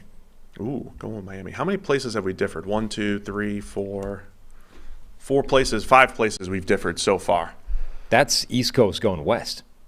It's a whole different ball game. It's okay. It's like just it's a 1 o'clock game. That's what I'm saying. Yeah, so that's okay. All right, Green Bay Packers at the Chicago Bears. Bears favored by 1. Reports yesterday that the Packers' top 2 receivers, Christian Watson and Romeo Doubs, Both hurt. That's not great. Are they questionable? Nobody does doubtful anymore, so everybody's questionable. Aren't we all questionable? Oh, we are. So could be a huge factor here. Jordan Love making his first start as the official starter here for the Packers, and then Justin Fields trying to see what he looks like here in year 3. Yeah, neither one of those receivers practiced on Wednesday, and they both had hamstrings, which is not good. Gosh, the dreaded hamstring. Yeah. Cooper Kupp's out with the stupid hamstrings. You're done for Cooper the Kupp's season. busy seeing like specialists, and they're like day to day. Like, dude, that guy's not showing up for a month. Hamstrings are the worst, the absolute worst. Hate him. What are you looking for in this one? Well, I would have been looking for those 2 receivers and Jordan Love and how that offense is going to look. But without either of them, I'm probably looking at the other side of the ball. I don't know what to make. I mean, I think there'll be – Jordan Love looked good in the preseason. Yes. I thought there'd be, even with Christian Watson and Romeo Doubs, you'd have a little bit, some ups and downs. But with those guys, with that Watson deep threat skill set, Doubs and his ball skills, and then sprinkling the rookies in, Jaden Reed and Luke Musgrave, I mean, hashtag fun to watch. Everybody's in their first 2 years, and they're growing with Jordan Love, and I think there'll be some games where they look electric and other games where there's some, it's tough. Without those guys, it's going to be really difficult on Love. No, it's an interesting receiving core when those guys are there. Like, it looks pretty weak, but I actually like the talent there. I think Christian Watson is we saw what he can do last season already. Like, the physical ability it's undeniable. Like, you cannot help but lose to that sometimes because he's bigger, stronger, faster than you are. And that goes for almost every cornerback in the NFL. I think the Romeo Doubs hype from a year ago there's something to it. I think he'll be a good player year 2. And then behind them, you've got rookie Luke Musgrave, who could be a factor. You've got Jaden Reed, the rookie in the slot. Like, there's players there. If you take them out of it, I mean, that's awful. If they're not there, the rookie tight end Luke Musgrave is leading the line as the receiver if those guys aren't playing in the game. It's all rookies, basically. Dontavian Wicks. Malik Heath flashed a little bit when we were at training camp. Right, and Wicks is also questionable, I think. With you know what he's injured with? Hamstring. Yeah. What is going on in Green Bay? He was at least limited on Wednesday, so he was there playing. But, yes, hamstring. David Bakhtiari probably just resting. Should be ready to play, and that offensive line, as you mentioned throughout the preseason, was fantastic. So that's what's going to be interesting here is like the offensive line for Green Bay should pass protect pretty well. The Bears' defensive line doesn't have anybody that consistently has gotten pressure in recent years. We'll see if they improve. But of all the overhauls in Chicago, the weakest part's probably the D line for this year. That's one I don't think they've properly gotten there yet. They bring in Yannick Ngakoue and DeMarcus Walker. Is that enough? I don't know. But that's going to be interesting on that side of the ball where Green Bay, Jordan Love should have time to throw, but who is he throwing to? Yeah. That quarterback obviously moves the needle and changes things, but when you don't have your top 2 receivers and your receiving core is already thin and relatively weak, that's a problem. So I really want to take Chicago. I wanted to take Green Bay until the injury factor. Yes. I might lean Chicago here. The thing I'm watching there is obviously Fields' development as a passer. We know that he became just an electric runner, both design run game and just when things break down. I mean, he was creating touchdowns last year. Remember the 3rd and 2, and he just runs for 64 yards for a touchdown. And he's just creating big plays out of nowhere. But Fields has to develop as a passer. And the DJ Moore effect, bringing him in, full year of Chase Claypool, Darnell Mooney, push him down the depth chart, Cole Kmet. They just paid him this offseason. He was the beneficiary of a lot of the new offense last year. If those guys have to look effective. But I want to see DJ Moore, Justin Fields combination. Yeah, I mean, so there's two questions. There's how much of a step does Justin Fields take himself this year as a passer, which is important. I mean, he needs to take a fairly significant one for him to be the future there. But there's also the question of if he gets no better whatsoever, how much better does the passing game look anyway because they added guys like DJ Moore and the free plays that we saw in that first preseason game. Like if those just happen throughout 17 games, how much better does that make the passing offense for Chicago, even if Justin Fields is exactly the same guy as he was a year ago? It's preseason. It's meaningless, yada, yada, general caveat. And for Fields, it's 11 total dropbacks, right? So it's a comical sample size as well. But the breakdown was fascinating because the first preseason game, he has that absurd stat line where he was 3 for 3 for 129 yards and 2 touchdowns with an average depth of target of minus 2.3, right? So the average pass was 2 yards behind the line of scrimmage. The next preseason game, he was 6 attempts, 2 completions for 51 yards and a 57 passing grade. So it's like, well, I don't know what to do with that. Is that like Fields is the same guy? He just happened to pick up 3 free huge plays by dumping it out. You do nothing with the 3 preseason plays. Yeah, is your answer right? But your point basically, I think, is that what the Bears' offense is going to be now? The space that Fields creates as a runner, the space that DJ Moore's ability after the catch and down the field, are they creating more free yards? No, my point is that they should be better anyway. Yeah. Like even if Fields doesn't develop at all, the passing offense and therefore the offense as a whole should be better because now DJ Moore can take a screen 70 yards, with no help, and there's other players there that can do that as well. But the question still remains, like how much better can Fields get as a passer? All right, where are you going with this one? Chicago by 1. Just because it looks like the Packers might not have any wide receivers. Yeah, I'll take Chicago as well. Both taking the Bears to cover the 1.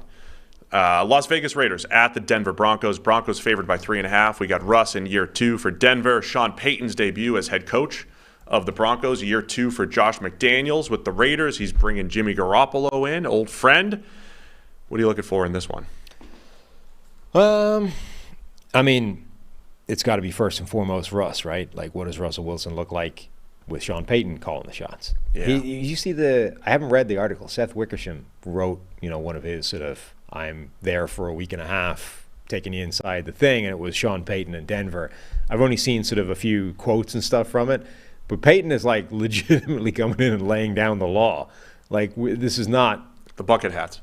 Yeah, well, yeah, but it's more like he also had a quote about, like, for the love of God, stop kissing every baby. You're not running for office, to Russ. Like, drop the bullshit. Like, just concentrate on being a quarterback, not, a corny Subway salesman or whatever it is you're doing. He's really coming in. Do you think Russ responds to tough love? That's the thing. I don't know. He had Pete Carroll his entire time. Pete wasn't telling him to stop kissing babies. Right. Like, I think we've learned last year that you can definitely go too far on the mollycoddling on the Russ thing, and if you give him everything he wants and wrap him in cotton wool, apparently that's bad, right? I don't think that necessarily means that the solution is we go 180 the other direction and we are like Bear Bryant, stomping, you do this my way or the highway, like pull yourself together, I'm in charge. I don't know that that's the right solution either, but that whole dynamic is one of the most fascinating things in the NFL this year. Can Sean Payton fix Russ? Is it fixable? What does it look like? All of that. Yeah, Sean Payton when you look at his career, so he took over for the Saints in 2006, and they go right to the NFC Championship game. They're 10-6 that year. He had Drew Brees for his entire career until the end, until 2021. But there was a lot of years where Sean Payton had Drew Brees and they went 7-9. They went 7-9 4 different times, 8-8 another time, with Drew Brees as the quarterback in New Orleans. Yeah. Now they also hit on one of the best draft classes of all time in 2017. That turned the franchise around, and then they were competitive and playing in NFC championships. They won a Super Bowl, of course, in that mix as well. I'm just curious if the Sean Payton thing works right out of the gate. Because the last thing we saw was, hey, they went 9-8 in 2021, and it was post Breeze, and they stitched it together at quarterback with Jameis and Taysom Hill, and like Trevor Siemian was in there, right? They stitched it together. It's like Sean Payton can win with anybody. He went 5-0 with Teddy Bridgewater a couple years ago. Is that actually the case? But that was after 15 years in New Orleans. Mm-hmm. Can he have the same effect right away in Denver? Like you're saying, changing absolutely everything. I think that's where maybe it takes a little bit of time. And also the circumstances like around Russell Wilson have changed a bit with injuries. Like remember when we were saying the guy, like there's so many wide receivers here, how are they even going to spread the ball around all these guys? We went from that very quickly to Marvin Mims is going to have to carry this thing for a while everybody gets back from injuries. Now, Cortland Sutton should still be there. Jerry Jeudy may be back and ready, but his was a hamstring as well, albeit a more, I think, routine, pull than some of these other guys. But that's a potential concern. I mean, I just don't know what this Denver defense is Denver offense is going to look like. Except they're probably going to be running the ball a lot. And that puts the focus on Javonte Williams, who doesn't have any right to be out there given what he was dealing with as an injury. And yet he was back in preseason, didn't look bad. There was one play where he had the sort of J.K. Dobbins limp run thing going. But outside of that, he actually looked pretty solid movement-wise. Like you wouldn't have known from watching that tape that knee didn't exist a while ago. Yeah, Denver's going to be, a lot of storylines in there, Denver-wise. You mentioned all the receivers, the leaning on the running game. I just wonder if it's going to take a little bit of time, a little bit more time in Denver. Because they got playmakers on both sides of the ball. Oakland. Vegas has had, the Raiders, have had some success against the Broncos the last couple of years. I don't want to say people are sleeping on Jimmy Garoppolo, but say what you want about him. I think he was elevated statistically, absolutely, by Kyle Shanahan and those playmakers. Mm-hmm. But he's also in a familiar system. This is where he came up in the Patriots system with Josh McDaniels. And he's got a good group of playmakers again. He's got Devontae Adams. He has Jacoby Myers as his 2 and Hunter Renfrow in the slot. A couple good tight ends, presumably, and Michael Mayer, Austin Hooper, and Josh Jacobs running the ball. I think Garoppolo's going to be solid. My question for the Raiders is always going to be their defense. And it still looks awful on paper. It does. It's Max Crosby and friends. I know Tyree Wilson had that awesome pass rush in the preseason, the incredible bull rush against the Cowboys. Mm-hmm. Showed off his potential. I just don't know how much you expect from him. You've also got this right stuff away. That's going on with Chandler Jones right now. Yeah. They apparently sent a crisis team to his house after that. So that's the second time. He had one of those incidents when he was in New England, when he was like in the street running around shirtless or whatever. So it's at least the second documented time where there's something odd going on there. Right. So just stuff to keep an eye on. So I don't trust the Raiders' defense. I kind of like their offense. I don't know if Denver's going to be better. I wonder if Denver's going to be better in week 7 or 8 than they are the beginning of the season. And week 7 or 8 for Denver, like almost any possible scenario is on the table. They could be... They turned it around and they're competing for the Super Bowl, or it's like, nope. Or like the whole thing is spiraled to hell and, Russ has been benched, right? Like Jarrett Stidham is the starting quarterback. Russ is now like a $250 million millstone hanging around the neck of the franchise, just being corny on the sideline. The whole thing could be insane. Where are you going in this one, man? Broncos are favored by 3.5. I buy into Sean Payton and Denver more than I buy into the Raiders. This is where I get in trouble with my picks. I paint this picture that might not have any legs, the picture of Denver starting slow this year in the Sean Payton era, and I'm going to take, in the history here, the Raiders have had success. So I'll take the Raiders to cover the 3.5. Just 4 more games. Easy. To discuss here. Easy money. Philadelphia Eagles at the New England Patriots. Eagles coming off their Super Bowl loss to the Kansas City Chiefs. They're favored by 4 over the Patriots, and the Patriots are welcoming Tom Brady back to celebrate his career here in New England. What are you looking for in this one? Philly favored by 4 at the Patriots. Yeah, I mean, obviously, New England offense what Mac Jones is going to look like with a real offensive coordinator again. Is he going to bounce back, or is this thing in trouble generally, like regardless of him? Do you see the reports of Albert Breer talking about Juju's knee? Could explode at any time. Explode. I mean, that's not good, right? No, it's not good. Even your knees. You're the son of doctors. What does that mean? Even your knees, wrecked as they appear to be, don't appear to be in danger of exploding at any time. They can swell at any time. Right. I will have knee swelling, but quite a bit. No risk of explosion, or at least no apparent risk of explosion. Not that I know of. So a wide receiver's knee being at risk of exploding at any time sounds bad. And, he figures to be a pretty important part of that offense. So that doesn't sound great. Yeah, it was kind of like my GM segment yesterday. New England is, they're going to be fundamentally sound on defense, and they're solid there, and they've got good coaching, and it's just, to me, if you're going to compete week in, week out, you got to have the playmakers. And if you're going to have a rookie quarterback like a Mac Jones, you could take shots on playmakers like a DeAndre Hopkins, or like trading for a T. Higgins or a Brandon Ayuk or whatever it is. And I think until New England actually has playmakers that scare defenses, it's going to be a challenge for them. Yeah, in like a 1 week setting, we've seen Mac Jones with this type of group, put up 28, 30 points, and they run the ball pretty well. They did that 2 years ago. I mean, that's what you're banking on here. The 2021 Patriots were good for the majority of the season. Mac played effectively. They ran the ball well. But honestly, the post-Brady era for the Patriots has been, they've kind of beaten up on some bad teams.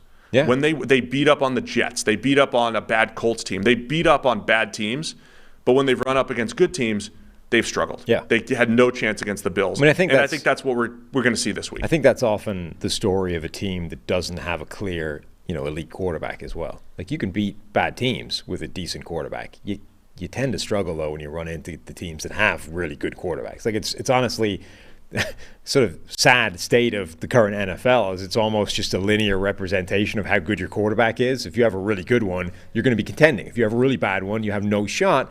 And if you have a guy in the middle, you're going to beat one of those sides and lose to the other. That's just the reality of where the world is at the moment. But the Patriots, they just desperately need to hit on one wide receiver ever. Just one. Like, if Tyquan Thornton had actually been the guy that they thought he was going to be, and they had discovered the next, Mike Wallace, Deshaun Jackson, anybody, any of one of those sort of dangerous speed weapons, that transforms this unit. Only it turns out that he's the next guy that you've just completely misevaluated as a wide receiver, and he is dying on this depth chart and going nowhere and actually being jumped by guys like Demario Douglas. Like, they just need somebody because they're not, like, they haven't gone to the marketplace and done a Randy Moss deal again, right, which would change it. Like, you do the Randy Moss deal or the Wes Welker deal or the Brandon Cooks deal, you go and get one of those, that changes things as well. But instead, they're kind of moving the pieces around. It's like, let's get a Devontae Parker or a Juju with his exploding knee. Like, that's not moving the needle a huge amount. If they'd done that and hit on a Tyquan Thornton, that would change things. But one of those two things needs to happen. Like, they either need to go and do something big in the veteran trade market, right? Like, Nuke Hopkins would have been a thing they could have done. Or they need to actually hit on one of these wide receivers they draft. If neither of those things happens, I don't know that it matters that Mac Jones sort of bounces back to like an 80 grade this year with an offensive coordinator. It's just not going to be enough. I mean, to me, that's the high-level picture of New England. The short-term issue now going up against Philadelphia is this offensive line. Michael Onwenu and Trent Brown both questionable.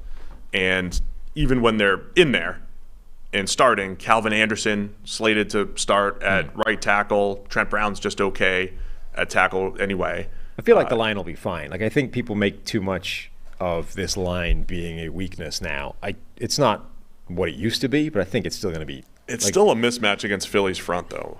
But that's from more a pass rush perspective. Right. That's more just because Philly's front is that good. Yeah. Well, that's what we're talking about for this week. So fine. That, and then the other matchup, the Eagles against the Patriots defense. Again, the Patriots defense was solid last year. They look good on paper. They're, again, fundamentally sound and struggle sometimes against mobile quarterbacks. They struggled against Justin Fields last year. But that should be an awesome matchup. I just don't know if the Patriots have answers. Get to see Christian Gonzalez against A.J. Brown and Devontae Smith right off the bat. Jonathan Jones outside. I don't know if those guys are the answers against the Eagles' playmakers. No, probably not. Yeah, I mean, Philadelphia's offense looks like a mismatch relative to this defense. And, I think we've had a couple of listeners point out that the Patriots' defense last season was really good, graded well, had really good numbers. But that was another example of they tended to feast against really bad offenses and not so much against Owned Zach Wilson twice, I believe. Got Sam Ehlinger in the Colts with their makeshift offensive line. I think their defensive performance was inflated by mismatches. Yeah, and that shouldn't be the case against the Eagles, who are good. Like that, they're going to have their work cut out for them. Philadelphia, we've talked a lot about teams, kind of changing what their starting point is. Philadelphia did not have these high expectations last year. Now they do, right? A lot of people picking them to go back to the Super Bowl. Jalen Hurts just got paid. They have a couple new players to mix in there. They maximize James Bradbury and Darius Slay. Are they fragile there? Those guys have had ups and downs throughout their careers, but they were at their peak last year. Can they maintain that level of play? Those are my questions for the Eagles. But I think right now, coming into the season, the Eagles are going to look like they did last year, which is one of the best teams in the NFL. And what I thought last year was the best all-around team capable of winning any type of game any given week. Yeah, it's really just looking at how the succession plan players are going to do. How does Cam Jurgens play now that he's the right guard instead of Isaac Seumalo? How does Reed Blankenship play as an every down safety now that he's expected to step in and take that role? How does Nakobe Dean play now that he starts year 2 when he didn't get starting year 1 with TJ Edwards gone? Either Jalen Carter or Milton Williams is going to have to try and replace Javon Hargrave, or the two of them in the aggregate. How close can they get to what was one of the best interior pass rushes in the NFL last season? So, we know they have the players, like they've planned this, but now you need to actually execute. So it's really just how each one of those individual succession plan players actually steps into that role and performs. All right. Eagles favored by 4 in New England. Does Tom Brady's return mean anything? Where are you going? I'm buying the Eagles still. Yeah, same. I'll take the Eagles to cover the 4 on the road in New England. Los Angeles Rams at the Seattle Seahawks. Another division matchup here. Rams in their rebuild, and the Seahawks coming off a playoff appearance where they're, some people are hyping them up as NFC West competitors. The Seahawks are favored by 5.5 here. They're getting a lot of hype recently. They have. They are.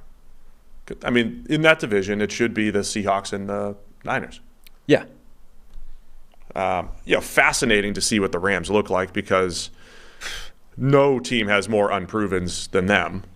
To go with Aaron Donald, despite like defensive side of the ball, it's all youth. A couple veterans sprinkled in there. And then offensively, Matthew Stafford. Again, on paper, you can make the case that the offensive line isn't as bad because everybody's healthy, but it's still certainly not as good as they were in 21. No. And other times during the Sean McVay era. So the offensive line is going to be a question. And now Cooper Kupp, we hinted at this earlier, dealing with the hamstring injury. Hamstrings are so obnoxious because as soon as you feel like you're good, it goes again. Cooper Kupp had multiple setbacks. This is going back months now. Yeah, for the hamstring, so that's a massive concern for them. As I said, he is visiting specialists, which does not sound like that's not a typical hamstring pull. Like, you don't need to see a specialist. Like, that's like, there's a few different things that can happen with a hamstring that are more complicated than a simple sprain. But when you're visiting specialists in a different city, that sounds like that's what you're dealing with, at which point day-to-day is ridiculous. Like, he's not showing up for quite some time. Did he go back to the old Rams guy who's with the Vikings? Is that why he went to Minnesota? Possibly, yeah. It's not good, though. No. I was never fast enough to pull a hamstring, but just, doesn't seem good. I've pulled hamstrings, and they're not fun. From a Rams perspective, how are they going to create offense? I think you are looking at Tutu Atwell being used. He's gone behind the defense a few times early in his career here. You use him as a deep threat, and rookie Puka Nacua, get to see what the camp hype was all about him. If he's going to steal a bunch of those targets, going to see a lot of Tyler Higbee at tight end.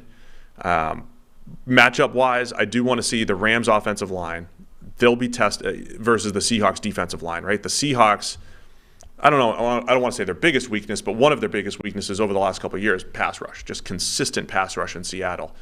and they're just getting incrementally better, as far as adding players, they should be able to have some success against the Rams from a pass rush perspective. Yeah, but I think the same thing is true on the other side, if just for Aaron Donald. I mean, I think one of those reactions coming out of this game is going to be, reports of Aaron Donald's demise were greatly exaggerated. Donald always crushes the Seahawks. But we know that, if he doesn't have anyone else with him, and the edge rushers right now, Michael Hoyt, rookie Byron Young, rookie Nick Hampton, Zach Van Valkenburg. What a name. Those are the guys. The other Jonah Williams on the interior, Bobby Brown the third, Ernest Brown the fourth. You don't want to be the other Jonah Williams. Kobe Turner. I love Kobe Turner. He'll be fine. But Aaron Donald, he could have 7 of those quick wins that we give him that don't lead to pressure, 7 more pressures, no sacks. It's not going to have an impact on the game if no one else is doing anything. Right. It might not have an impact in the game, but I think we will come out of this game being like, oh, we were too quick to write off Aaron Donald. By we, I mean other people. Donald averages 8 pressures a game against Seattle. Yeah. Do you think Tremaine Ankrum Jr., the right guard for the Rams, do you think he was one of the people that made Aaron Donald, when he voted him in, put him in the 20s? Right. Yeah. Guy's lost a step. Every guard should put him in at 1. Respect. Right. Immediately. Just for the fear of what could happen if they don't. That side of the ball, I want to say, Seattle needs to rush the passer better. They should have an opportunity here. Joe Noteboom, we get to see him tested again at left tackle coming off of his injury. It's just 3 or 4 unproven offensive linemen for the Rams, and then whole unproven defense. And then Seattle, Jackson Smith and Jigba should be a go, right, with the hand injury. Get to see how he interacts with DK Metcalf and Tyler Lockett. I'm expecting some success through the air for Seattle in this game. I think they will. That passing offense should be fun. It's going to be fascinating to focus on, Geno Smith and what he can do this year. We talked about that a lot in the preview show. Even the Seahawks weren't necessarily 100% sold that he could back up what he did. But, that's going to be interesting to watch. If nothing else, he's the right type of question mark. He's a guy that will make a lot of big plays, and maybe there'll be a lot of some rough plays in there as well. But that's okay. Yeah, it's always been more interesting just in itself. The Jameis Winstons of the world have always been more interesting quarterbacks than guys that are just giving you beige for the entire, those classic game managers that do nothing. But now it's also more important because if you're not going to have a superstar, you might as well at least try and get a guy that can be a superstar in a given game, even if it's not going to last more than a set period of time. And I think just as important is the fact that you have guys to throw to. So you want somebody that's going to be giving them opportunities to make the plays. Ryan Fitzpatrick, that's dynamic, right? Geno Smith, I don't want to overstate it, right? He had some of those elite games. He didn't have them down the stretch. His second half grade, Geno Smith, was not that great. But in those games where even if the grade wasn't great, he bounced back from mistakes. He didn't have any pure just duds where he looked incompetent. He'd make some mistakes. He'd bounce back. He kept Seattle competitive. They made the playoffs. I expect more of the same.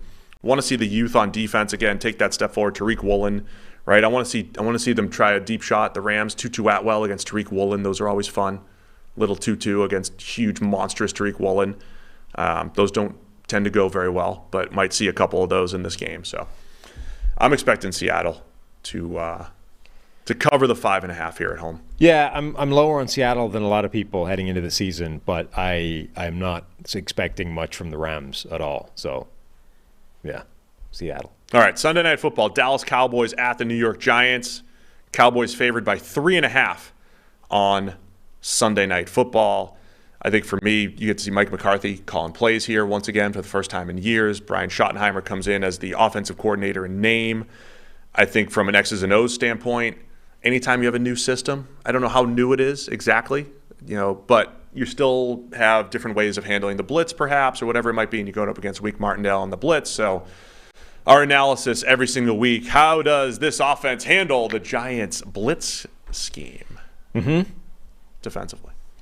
I think they're going to handle it by having pretty solid offensive line and playmakers. Yeah, guys to get open. Yeah, they're reasonably equipped to do that, I think.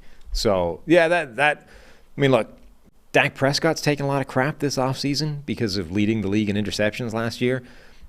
Dak Prescott got unlucky last year in terms of, interception luck. Now, he also had more turnover-worthy plays than usual, but not catastrophically so. Like, his turnover-worthy play rate, I think, was 4% last season, which there were like 10, 11 quarterbacks had a worse turnover-worthy play rate than that, including, by the way, Geno Smith, Josh Allen, some good quarterbacks in there. So it wasn't catastrophic. Like, he got very unlucky there. And generally in his career, he's been very lucky with that ratio. So if that swings back to normal, he's fine. He's always been a quarterback that puts the ball in harm's way a little bit more than some other guys.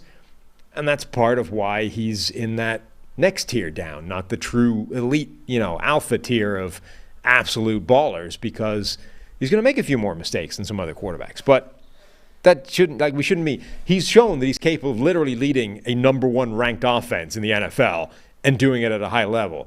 He's still that guy. And by the way, you just made his environment better because you went and got him Brandon Cooks, and your offensive line should be a little bit better with guys coming back healthy. Terrence Steele, a tackle. So the hysteria around Dak, I think, has gone from like one end of the spectrum of, he's the best quarterback in the world to, man, you can't live with that. Leading the league in interceptions. Time to get rid of him. Time to move on.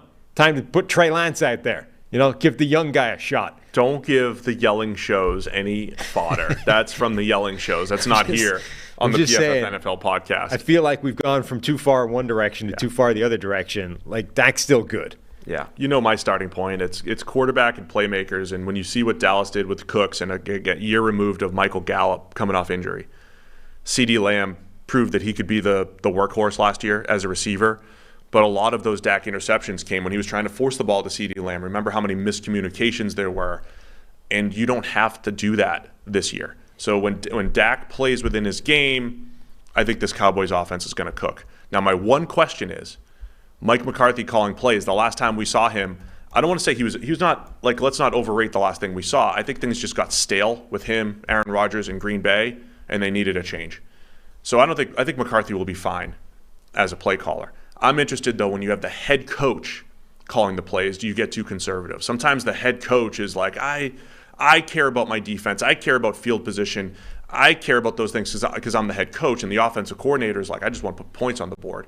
Does Mike McCarthy become too conservative as a head coach play caller? Is he trying to lean into the run game more than Kellen Moore did? Because Kellen Moore was, dead smack in the middle on everything. Right. There was no real extremes with Kellen Moore. Does Mike McCarthy lean into some of those extremes? Does he pass the ball too much? I mean, all of that stuff is in play. That's what I want to see here with the Dallas offense. Yeah.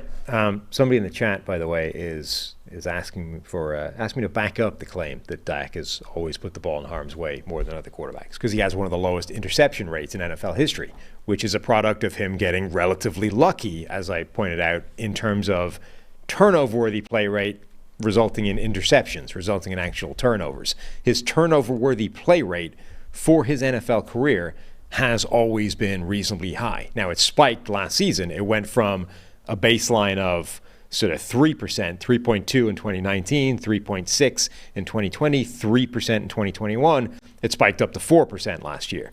So it went from like middle of the pack, which is higher than the elite quarterbacks in the NFL. Like that, a 3% turnover-worthy play rate is almost double Justin Herbert's league leading, and the best quarterbacks are at like 2. And then it went from that, which is middle of the pack, to spiking to being lower third, but still, 10 quarterbacks worse, including some good He was ones. better early in his career, though. He was in the 2s. Yeah. He's been above 3 each of the last 4 years. Right. And that's like the middle of the pack to lower end. Yeah, and the 2s there's 2.8s in the run of 3 in the 2%. So basically 1 year where he was under 2.5%, and the better quarterbacks in the NFL are at 2% and under. And don't forget, turnover-worthy plays include fumbles as well, not just interception totals. I agree. Like, the interception totals for his career look excellent. Turnover-worthy plays have always been not high. It's not like egregious, but just higher than the interceptions would indicate. And higher than the best quarterbacks in the NFL. Like, that's the main point. Patrick Mahomes is regularly low 2s. Justin Herbert has led the league at 1.8. Tom Brady is always at 2%-ish. Joe Burrow is lower than that. Like, that's what we're talking about here. If you're going to put Dak, that's the thing that's that's holding him back from that echelon of quarterbacks. He's shown he can make the big plays. He can do everything. He can execute an offense that's, cooking at a number one level, but he will put the ball in harm's way more than those other guys. Always has. Yeah. I also don't care about that number a ton for him because of what you said, right? They move the that's ball. what I'm saying. They're effective. It's not a huge deal. No. And the interceptions were absolutely overblown, especially when you go and watch some of the interceptions that people were complaining about. So, other side of the ball, Giants offense, Daniel Jones freshly paid this offseason. Saquon Barkley not freshly paid, but he's back playing football. And can the Giants do it? How dare you? That man got $900,000 extra for showing up to training. That's true. camp. It's all relative. I would take $900,000. Right. That's true. I'll renegotiate. Mm-hmm. Are we like the running backs of PFF here, you and I? Yeah, possibly, yeah. Possibly. Uh-huh. Just interchangeable parts right here, you and I. Right. Just throw anyone else in the seat. They'll crush it here. On Just the grab PFF one in the draft podcast. But maybe I'll take the $900,000 pay Extension. bump Yeah. if needed. Right. If needed. The 1 year guaranteed $900K. Yeah, I'll do that. Will the Giants offense, cook again with Daniel Jones as a runner, Saquon back, some better playmakers, Darren Waller uncoverable in the preseason. We're going to see 15 to 20 targets for him. That's going to be every single fascinating. week. Like that, I'm really interested in that actually. Like Darren Waller, not just preseason, but they basically had to take him out during training camp because Jones was just going to him every play, religiously targeting Darren Waller. And they're like, look, come on. If you're not going to spread it around, we're going to make you spread it around and take Darren Waller out of the lineup. But, in the regular season, that might play. Why not? If he's the guy, if he's your number one receiver, tight end, wide receiver, doesn't matter. If he's your number one receiver, if they're able to turn that into an unstoppable combination, that's a fascinating thing to watch. So, yeah, offensively, want to see that. Want to see how the offensive line comes together last year. So, Evan Neal. Yeah. When you have Micah Parsons and DeMarcus Lawrence. Also, by the way, if you were Dallas, so Micah Parsons, what was fascinating about him last year is he got sacks. So, Nick Bosa had a pretty reasonably charmed life in terms of tackles that he went up against. Micah Parsons got sacks against all-pro caliber players like Andrew Thomas. He got 2 sacks, I think, out of Christian Darrisaw, which were the first sacks that Darrisaw gave up before leaving the game with concussion. Micah Parsons went up against some dogs at left tackle and got sacks against those guys. On the other hand, if the options are Andrew Thomas on this side and Evan Neal on that side, why would you ever line Micah Parsons up opposite Michael Thomas, or Andrew Thomas, rather? Quick search shows that Micah Parsons' win percentage against Andrew Thomas was 15% and only 12% against Evan Neal. So How many snaps? It's all small sample sizes. You don't project these forward. How much was... It was 33 against Andrew Thomas and 17 against Evan Neal last year. I just don't understand why that wouldn't be at the very minimum the opposite way around. Yeah, no, I get it. I don't think it's always that clear cut. Parsons had that famous toss of Mike McGlinchey. He beat him 50% of the time, 50%. Which is a massive number, 5 out of 10 last year. Anyway, I don't think it's a huge deal. I would pick my spots, though, certainly. Micah Parsons versus Evan Neal. Now, by all reports, Neal looks a little better this year, but that's what we're watching for here, is to see that kind of improvement, much like Andrew Thomas did have early in his career. Can Evan Neal do that? That'll help quite a bit for this Giants offense. Mm-hmm. Spread's 3.5 here with the Cowboys favored.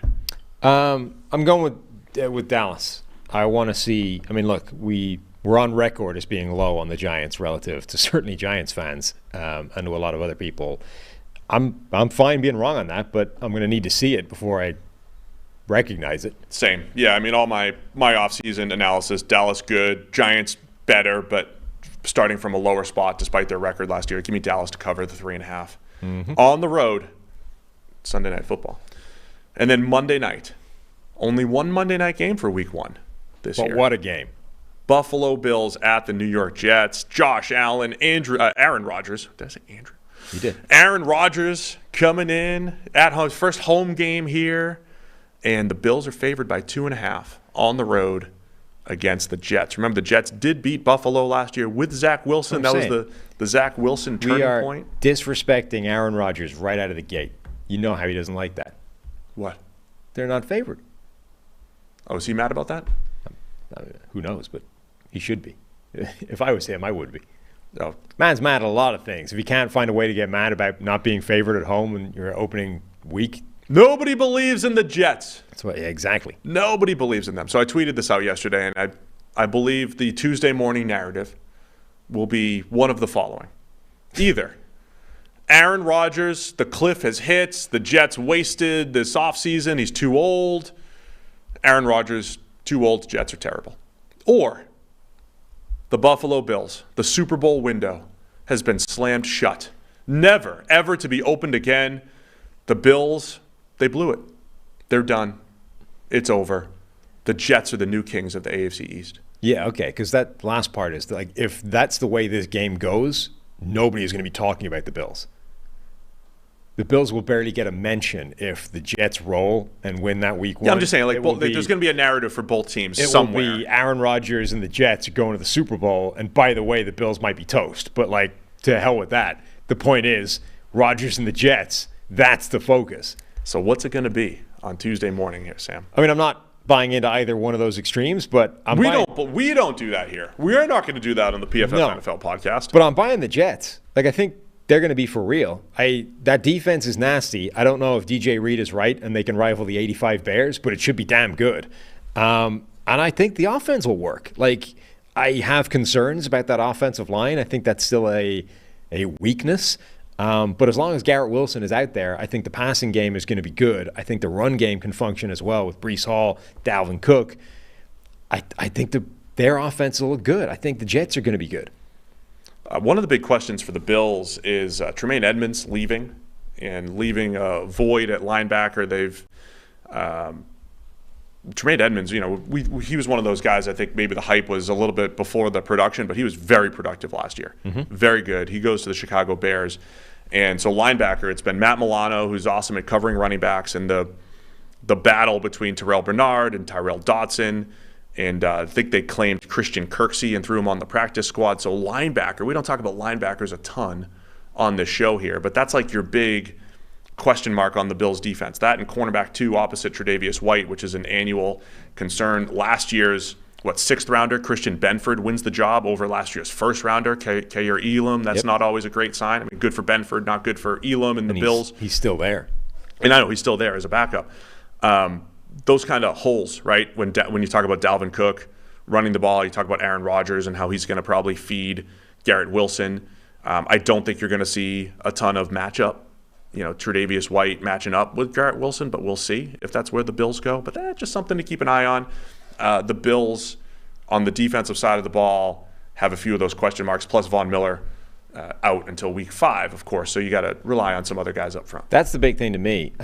We know what difference Von Miller made to this defense when he was there last season and what happened when he wasn't there. Now they're deliberately keeping him under bubble wrap for a while, which I think is the correct decision. It doesn't matter if he's there in week 1. It matters that he's there in week 1 of the playoffs, assuming you make it that far, or week 17, like when you need him to get to the playoffs.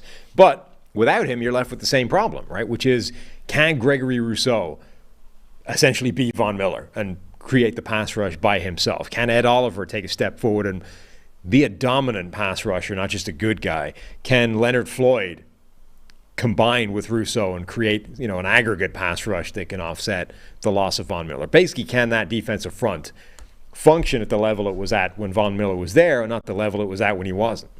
We get to see some Stephon Diggs, Sauce Gardner matchups, which are always fun. Get to see how Deontay Hardy mixes into the offense as a deep threat. Get to see Dalton Kincaid for the Bills. Excited by that. So, there's a lot of potential excitement for the Bills. Again, I've been saying all offseason, let's not – I don't know who's talking about it, Super Bowl windows, and it just doesn't feel good for the Bills because they've been close. They've been 13 seconds away from beating the Chiefs, and they've been in the AFC Championship, and they were at home against the Bengals in the snow. Mm-hmm. And they lost those games. But they're still good. They're still capable of making the move. I wonder with the Jets, are there any growing pains for their offense? Aaron Rodgers being on the same page with his receivers. It looked like Garrett Wilson and him are on the same page. They're fine, but the other guys all know Rodgers, so there probably shouldn't be those issues, right? Yeah. I mean, that's the thing. The only question, I think, when they first made the Rodgers deal was Rodgers has generally taken some time to develop that chemistry and that telepathy with his number one receiver, and he's usually had the time because they've overlapped with the last number one receiver. This is different. He's thrown in there right away, and it's like Garrett Wilson is already good. Make it work. Make it happen now. And it's only been training camp and preseason, but it's looked like it's there. I mean, the touchdown they had in preseason, I think, is a great example of chemistry in action.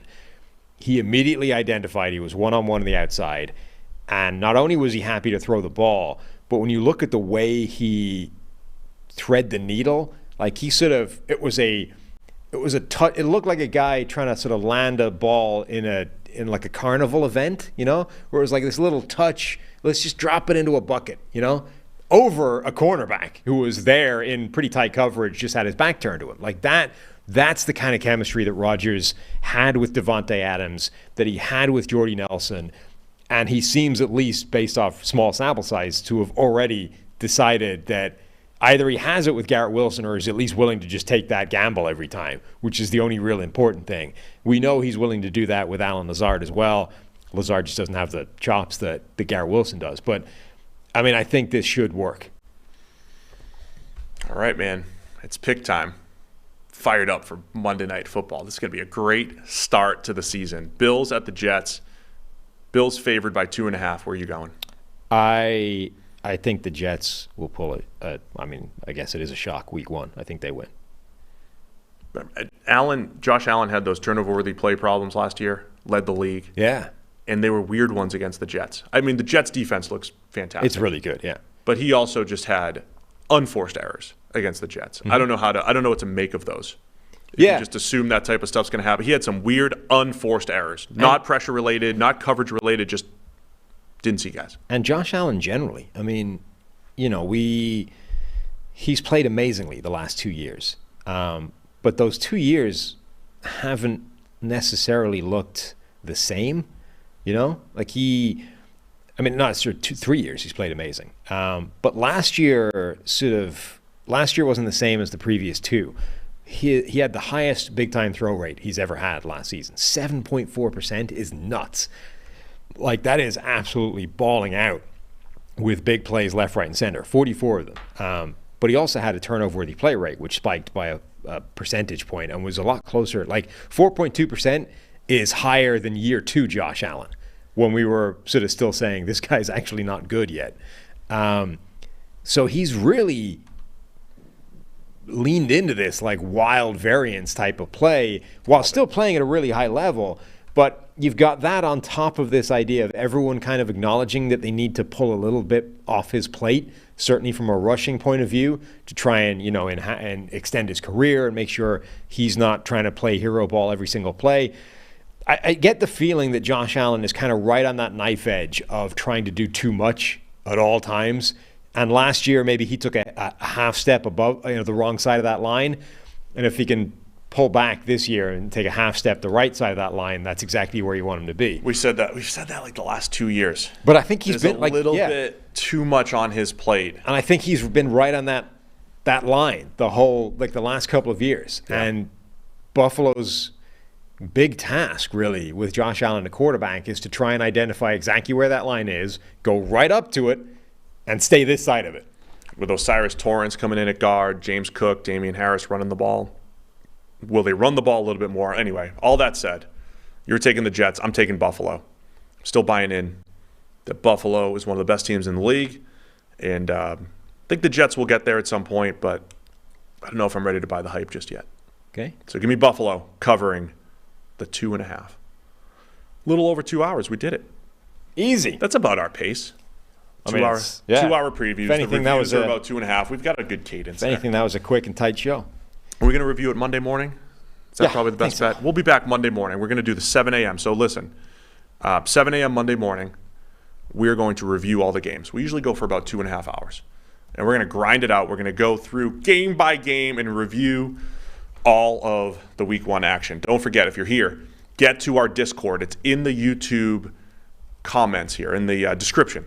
Go to the Discord. You have to sign up. We have Madden codes for you. I got 5 codes for Madden. 5? 4 if we give one to Tyler. And you got to be in the Discord, though. Yeah. So we appreciate everybody. We got a packed house here in the YouTube chat. Appreciate everybody for being with us live. We'll be here every Thursday at 10:30, previewing the week. The bigger that thing grows, by the way, we're going to be, we'll do some more cool stuff in there. We'll have some different channels depending on what manifests itself from you people, and we're going to need moderators at some point. Gosh, So, we need moderators. Trusted people that we think won't ruin the thing. Yeah, who can moderate for us? We definitely need that. Well- So if you're new to the PFF NFL podcast, the big shows Monday and Thursday, right? We're going to go 5 days a week next week. There'll be other stuff, but Monday 7 a.m. reviewing all the Week 1 action. Thursday 10:30 previewing all the NFL action, game by game. Games tonight. Well, game. Singular. All right, enjoy the football. Happy opening day to everybody. And yes, we'll be back again on Monday morning reviewing all the Week 1 NFL action.